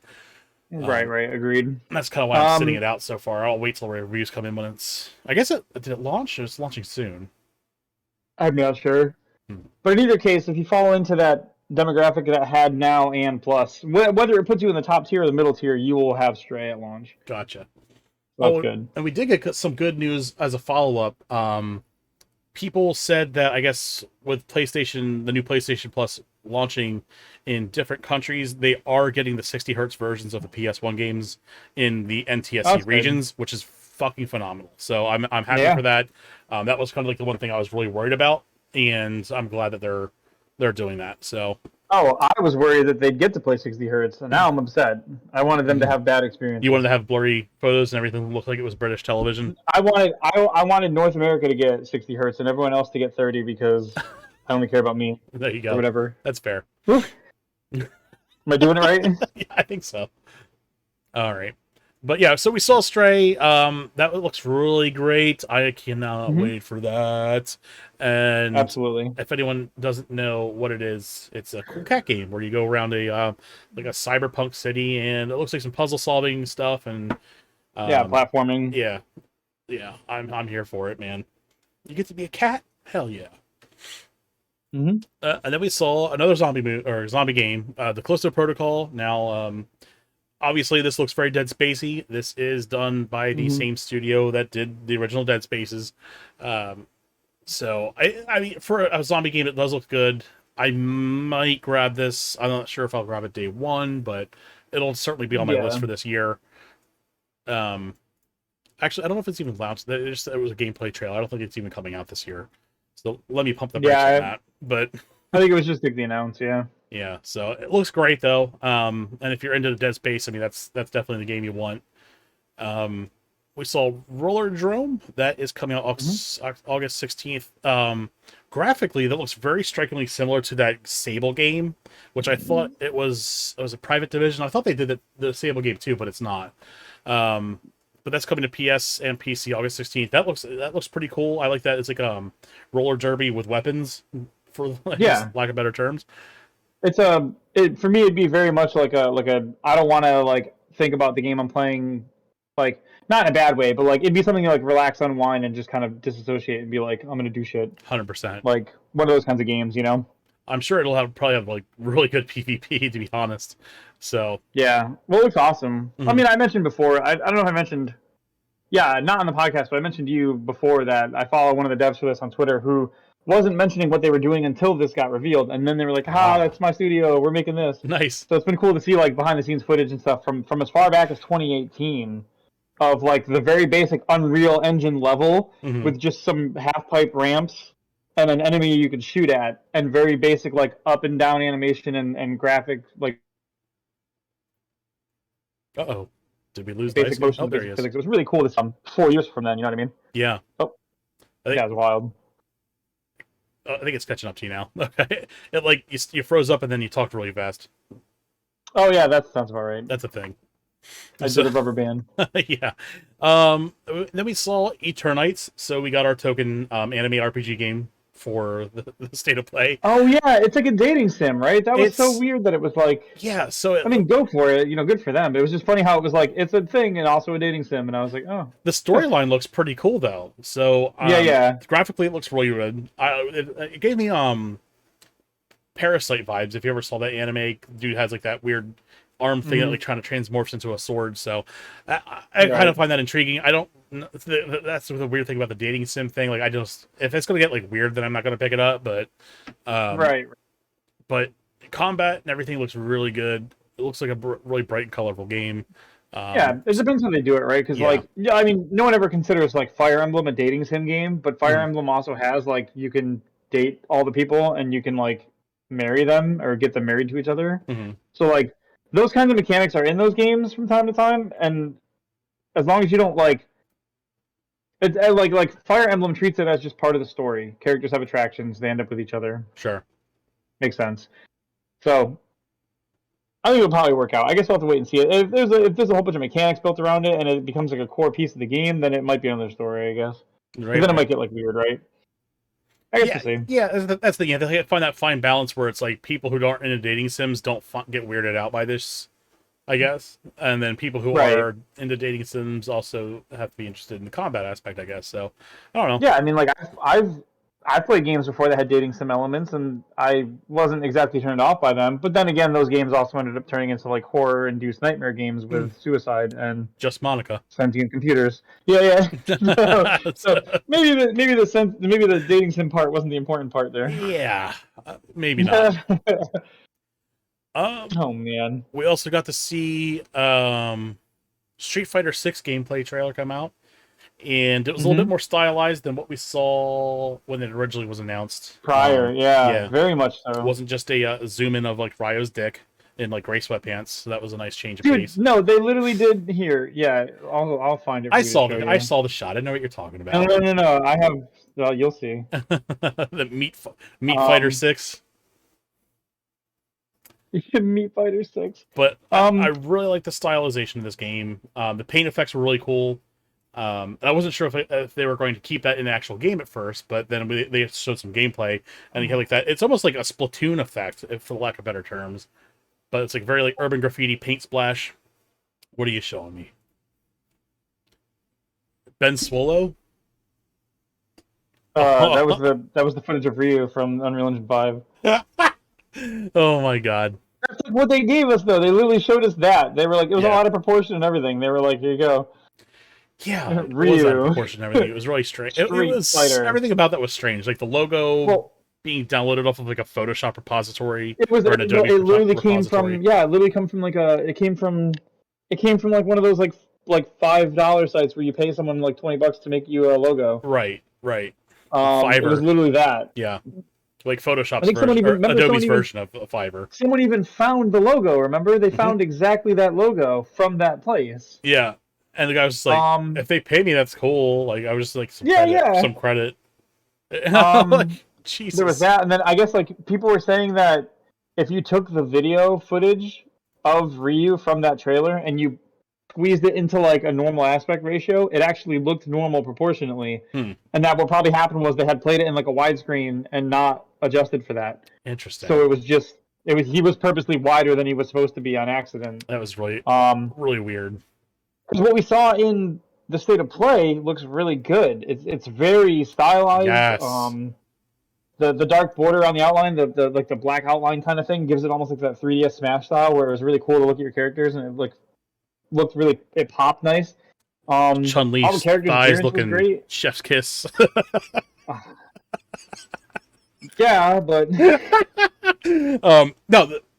I was really blown away by the paint effects. I think that was looked like really, really cool. And I'm glad that they made that a stylized choice in game.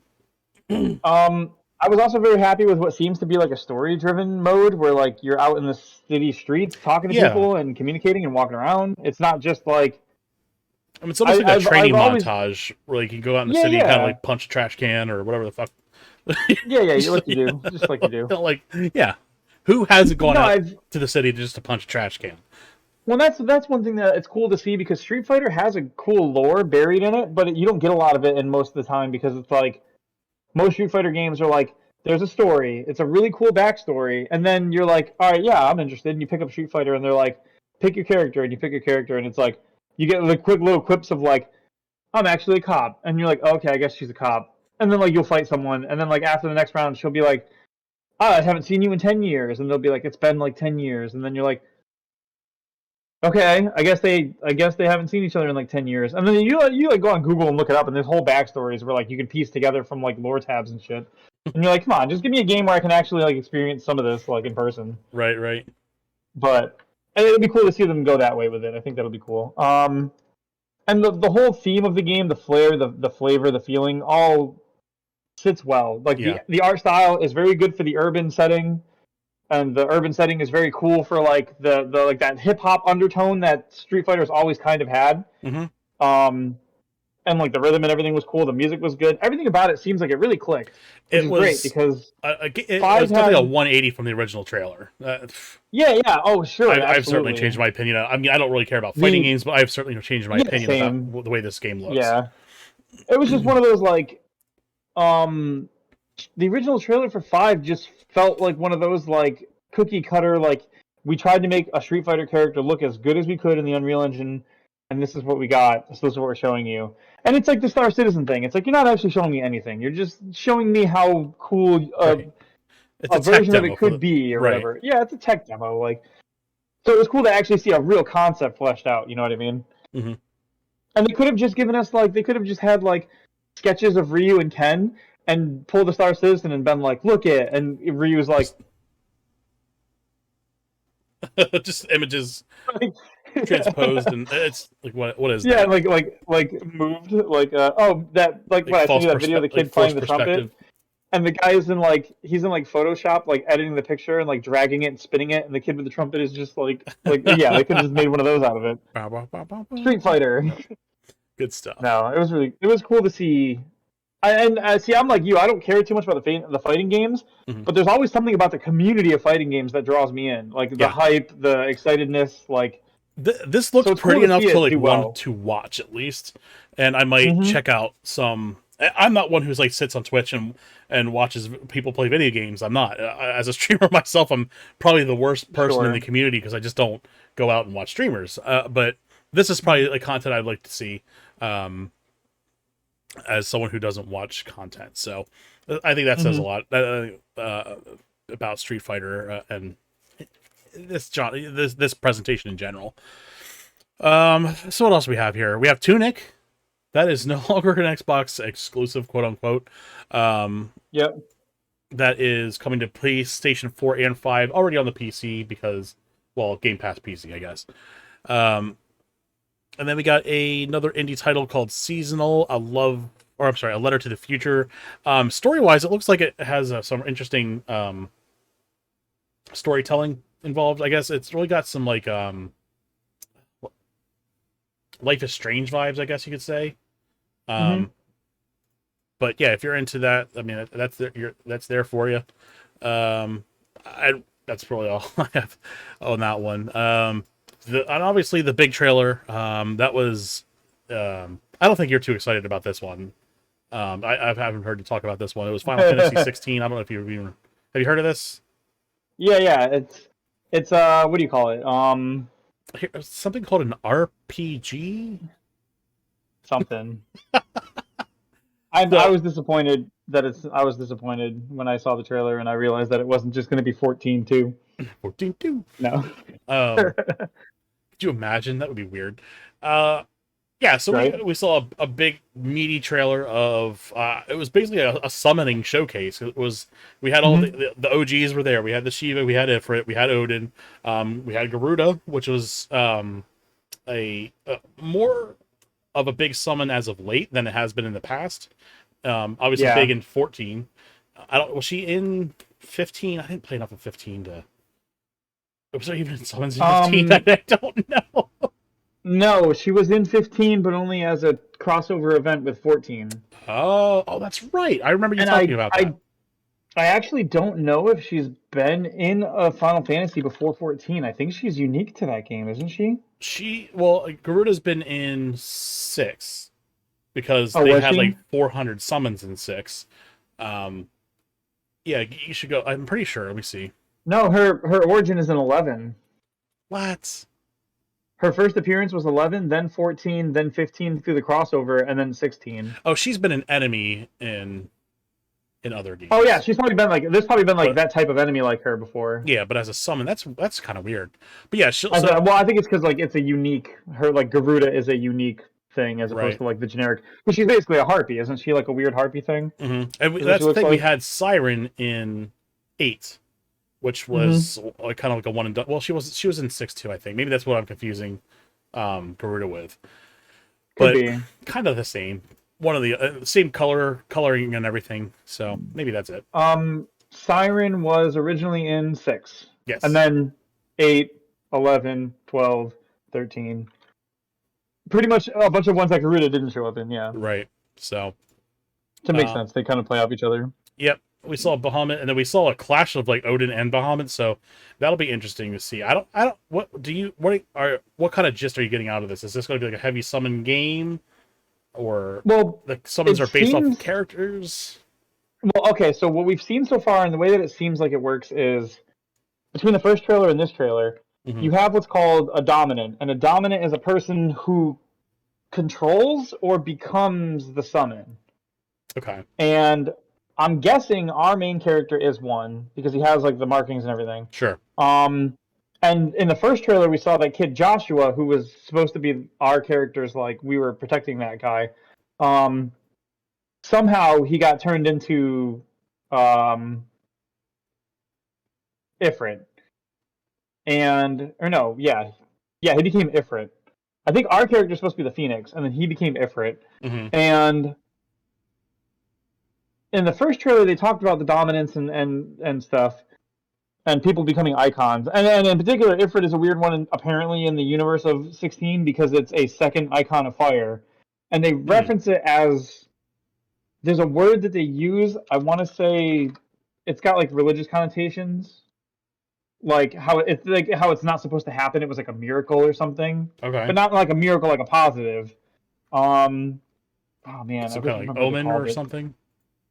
Like sort of like a miracle, like not like a miracle, but like an oddity, Mm. like some sort of thing that's not supposed to happen. Um, and then we saw like even the music has the names of the summons built into it. Like they were listing the names of the summons as the singers in the chorus were belting them out. So it's very driven by the summons It seems it. narratively, Hmm. and it seems like there's some kind of tie between the people of the world of 16 and the summons, and that they can like become them or control them or take them over or whatever. The name of the trailer is even Dominance, which Huh. obviously is the thing that happens between the people and the summons they become. Yeah. Um, and what's wild too is we saw this like this almost like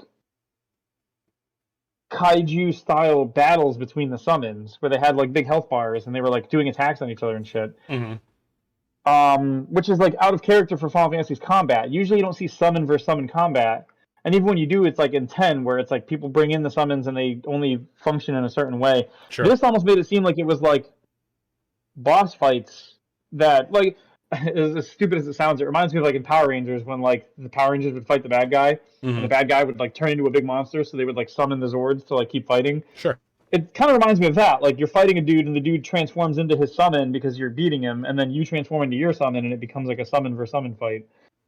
And we saw that in the original trailer. Shiva was fighting Titan, and then we saw Garuda fighting somebody, like Ramu or someone. We saw a bunch of different fights happening. We've seen Phoenix versus Ifrit as like this sort of foretold fight that was going to happen. Hmm. Um,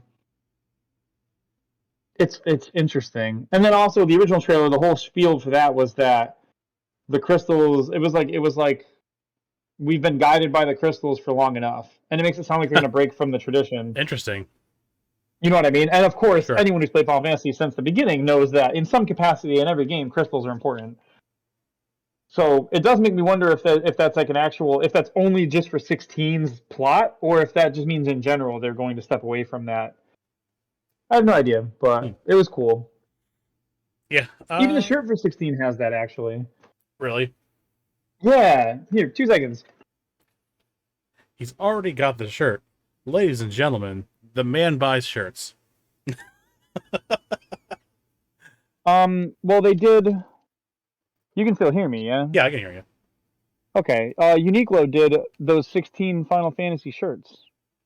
Yes, yes. And I was only able to grab a few because they only had a few at my local store. But, oh, that's a storefront? I thought it was an online thing. No, there's a store called Uniqlo at the Disney Springs that has the stuff in person.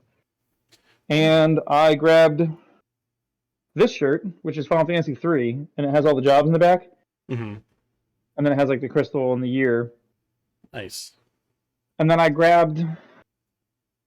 have a shirt for...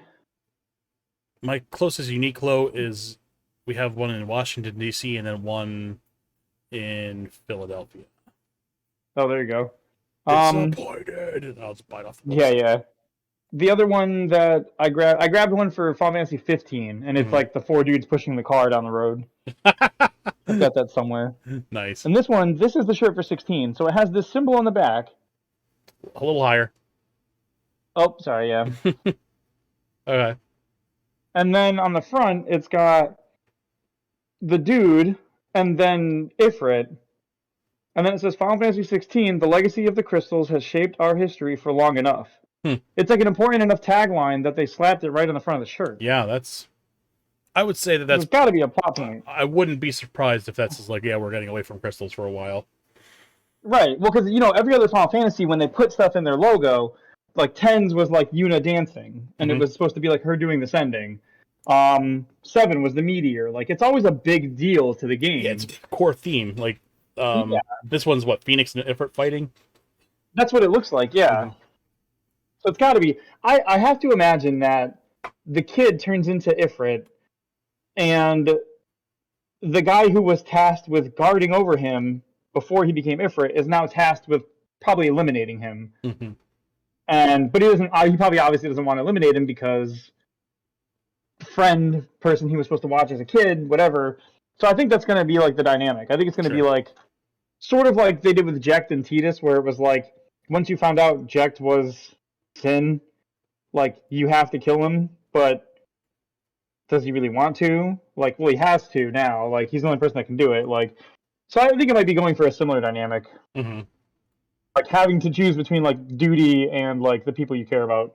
Sure. And having to make a bad choice or whatever.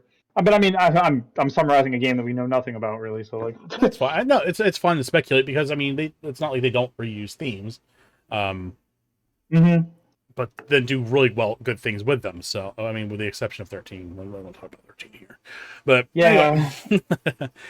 But yeah, I mean that's kind of like our biggest story of the night, or our last big one. So let us know in the comments or the chat. Let us know what your takeaway, your big game was here. And besides, I know you're going to say 16, but besides 16, what do you think your biggest thing that you're looking forward to here? I mean, I'll be happy to play Stray. I'll be happy to watch people be excited for Street Fighter. I'll probably catch people doing like if Street Fighter does one of those like that big tournament they do like Evo, I'll probably watch people do that. That'll be cool. Resident Evil 4 Remake, honestly, is probably my favorite on this list to want to play. Okay. It's like it's weird, but like it's like the only Resident Evil game that I really played front to back on my own and enjoyed. Gotcha. And I don't know why. I'm not a Resident Evil guy. I'm not a zombie game guy. No, you're not. Something about 4, it fell into my life at just the right time for me to just play it. Cool. I think it was like I had this buddy named Tristan, and we used to like... It was the same with Final Fantasy 13, because it was around sort of the same time that this happened, where like game would come out, and we would just grab it and play it together, and then beat it. And 4 came out. We'd make a deal out of it. We'd order pizza. We'd stay up like as late in the night as we could, and then the next day we'd burn the rest of the game out if we could. And like, I'm pretty sure 4 was one of them where it came out.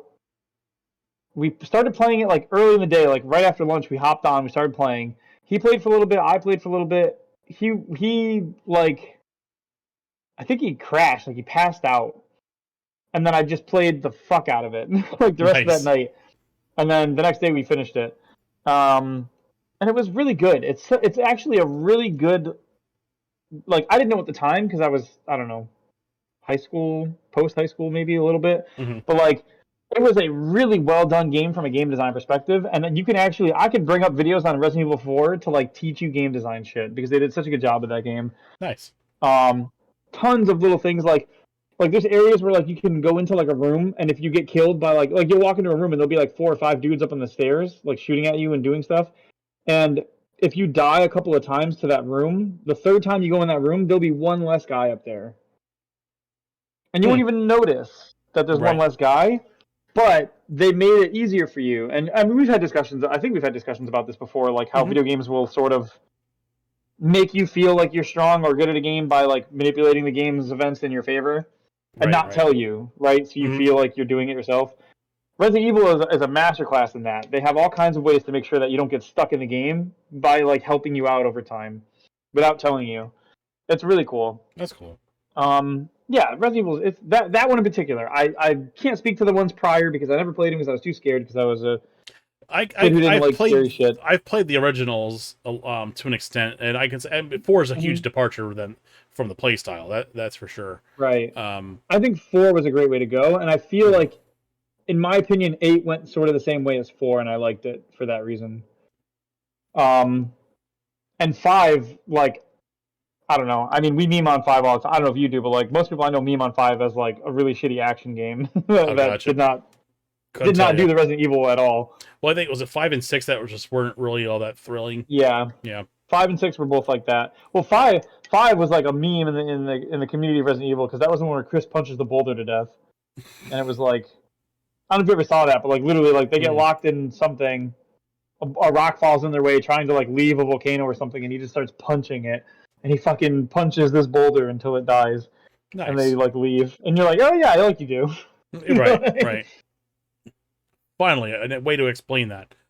Yeah, that's pretty wild. You know, a game mechanic you didn't see coming. Yeah, punching boulders. I'm thinking of looking at Stray. That one's intriguing. But Eternites too. Like I'm keeping an eye on that. Like if that turns out to be tolerable with the dating sim mechanics, then I would probably check that out too. Yeah, absolutely. Oh, and just as a heads up for everybody listening and watching, the only reason I'm not going wild over Tunic is because I already beat that game. He did. But if you have not played Tunic, you absolutely should play it. Now you have 2 more reasons that you can access it: PS4 and 5. Yes, it's a fantastic game. It's on Steam already. Now it's on PlayStation coming up in August, or not August, September. Absolutely worth. I think it was like $30. Absolutely worth it. Especially if you grew up on old Zelda stuff or like puzzle solving, a little bit of light action. Even if you're like a Souls fan, because boy, do some of those fights get tough. You will find something in that game that you enjoy. 100%. And I'm also really like, damn, I want to go like pick up No Man's Sky again. Yeah, that looks that's fair. Crazy. So I don't know. Maybe I'll pick it up. I already have it on PlayStation. Maybe I'll pick it up on Steam or something if it's on Steam. I don't know. We'll see. You know what's cool about this thing too is that like none of these games are bad. Like any one of these games, if you sat me down and said I had to play it, I wouldn't be like disappointed. Yeah, the one I'd want to play the least is probably Walking Dead because I don't like that franchise.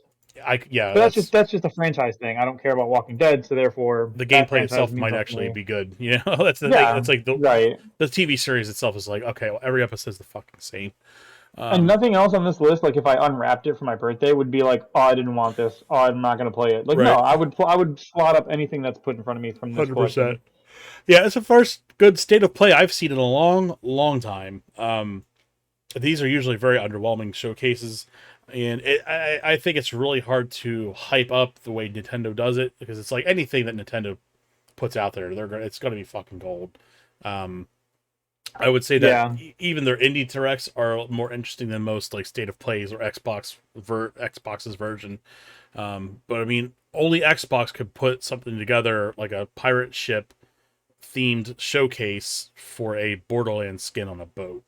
So I I feel like they're where they focus their efforts is weirdly selected at times. wildly Like you remember placed. that? Yeah, remember that time where they were like, "We're gonna do like a game showcase," and people were like, "Yeah," and we sat down to watch it, and they had the host. They had a host and everything. They had some pre-done sets, and they were like, "We went out in the wild and found real catapults, so we could learn about catapults." And Dude, it was like I'm watching the History Channel. Like, what the fuck it is was like going on right five now? minute segment where they were like, "Yeah, catapults," and it was like, dude, this could have been a 20-second. Hey, Age of Empires or whatever game it was is coming to whatever platform it's going to be Right, on. and Okay, great, go buy that it. fandom would have been like, Like, "This is enough, thank you." yeah, and then they like reconstructed a whole set to talk about the ship skin for Sea of Thieves, and it was like, what? And then they would like hand wave, then they would spend like another 2 minutes being like, how crazy is it to play like flight simulator? Like, look at this simulated flying. It's the epitome of flying simulations. And you're like, yeah, we get it, we know. Yes. And then they'll be like, and they'll be like 18 seconds. They'll be like, oh yeah, this indie game is getting a follow up, and we're like, wait, that matters though. Like, talk about that. And they're like, yeah, whatever. So Right. anyway, catapult section part two, and you're like, no, come on. Like, Hey kids, do you like pirate ships? Have you ever wanted a pirate flag that says Borderlands on it? Well, we've got a showcase for you. Look at oh my this god, we've four got thousand dollar set we took. We paid like 40 people to put together. it was wild Here's the decisions. Borderlands cell shade style skin. Congratulations, you're in luck. Yeah, but it was like, I don't know, it's weird. I mean, I get that there's sort of like a guessing game going on with who's gonna like what. Like, because we see that with Nintendo, even with their showcases. Nintendo will do a Nitty Direct, and they'll be like, "Hey, we're gonna do like the sizzle reel," and then the sizzle reel has like 4 games in it that we're like, "Holy shit!" About. Yeah, we saw that with like You had to go Opus look and a them up couple other though, games. Yeah, dude, that was like half of our night was like looking up like looking all up all these the sizzle reel sizzle reel stuff. stuff. It's like this stuff is good. Why wasn't it on the main thing? Yeah, Yeah, it's like, oh look, a really cool story-driven RPG that has multiple games in a series behind it, and it got 8 seconds of like walking yeah, around and like clicking a button, and you're like, come wild. on, like, you just could have been its own trailer, like. Yeah. All right. Well, those are the big stories we've got. We've got some upcoming games coming out this week. A little bit juicier than it's been the last couple of weeks. We have Spellforce 3 Reforced. That's coming to PS5, 4, Xbox Series X and S, and Xbox One June 7th. Star Wars Knights of the Old Republic 2, the Sith Lords. That is coming to the Switch June 8th. That's a big one. We have Pro Cycling Manager for all of your pro cycling managing needs. 2022 coming to PC June 9th. And if that wasn't enough cycling for you, we have Tour de France 2022 coming to PS5, Xbox Series X and S, PS4, Xbox One, PC June 9th. I'm trying to figure out why pedaling a bike would be a game, but Dude, at this point, you might as well cancel the Game Awards. They're gonna sweep like 6 categories. absolutely. We have Demon Slayer, the Hinokami Chronicles. That's coming to the Switch June 10th. Mm-hmm. That's another big one. Yep. Speaking of big ones, Mario Strikers Battle League coming to the Switch again. Yep. This that is also June 10th. So two pretty beefy titles coming out this week on the Switch, and that I don't know if that weekend play is still live, but you can play Mario Strikers. What is today? Sunday. It might still be live. So if you have a chance, go check it out. And then we have The Quarry. That is coming to PlayStation 5, Xbox Series X and S, PlayStation 4, Xbox One, and PC June 10th. So definitely a couple titles in there worth it. It's probably the biggest showing we have seen in a couple weeks as far as game releases. And then let's dive into this week in gaming history. We have Legend of Zelda Four Swords Adventures that came out on the GameCube 18 years ago. Wow. The GBA, Game Boy Advance itself, launched 21 years ago. And probably one of my favorite Castlevanias, Castlevania Circle of the Moon, that came out on the Game Boy Advance 21 years ago. Got obviously probably a launch title, I would have to assume there. A Legend of Mana on the PlayStation 1, 22 years ago. Earthbound on the Super Nintendo came out 27 years ago. Chippendales Rescue Rangers, a phenomenal Capcom title, probably still in my top 10 favorite Capcom titles of all time, 32 years ago. And then we have also 40 years ago, the Vectrex was revealed. And if no one's familiar with that, that is a game system, TV screen built all into one. It used vector graphics instead of pixel-based graphics, and you had plastic card overlays on the screen to play the games. It was oh yeah, okay, I remember that. yeah, it's like a vertical, almost like a sideways looking TV. It's pretty interesting. Gaming was so funny back then because you had so many weird attachments for things to like make things happen. That was funny. Castlevania Circle of the Moon, huh? I love that game. Is that one of those games where like Pokemon does, where they release two back like side by side with each other? Because I never played Castlevania Circle of the Moon, but I did play Castlevania Triangle of Uranus, and I imagine it's like a sister title. I think so. That sounds about right. Okay. God damn it! Yeah, that was it. That's the one. Oh my god, dude, what's wrong with you? Can't take you anywhere. Oh my god. Yeah. Oh man. So yeah, that's pretty much that's our show this week. Let's wrap her up. We've got our social media accounts again: Game Dude Retro on Twitter and Instagram, Retro Game Dude on Twitch and TikTok.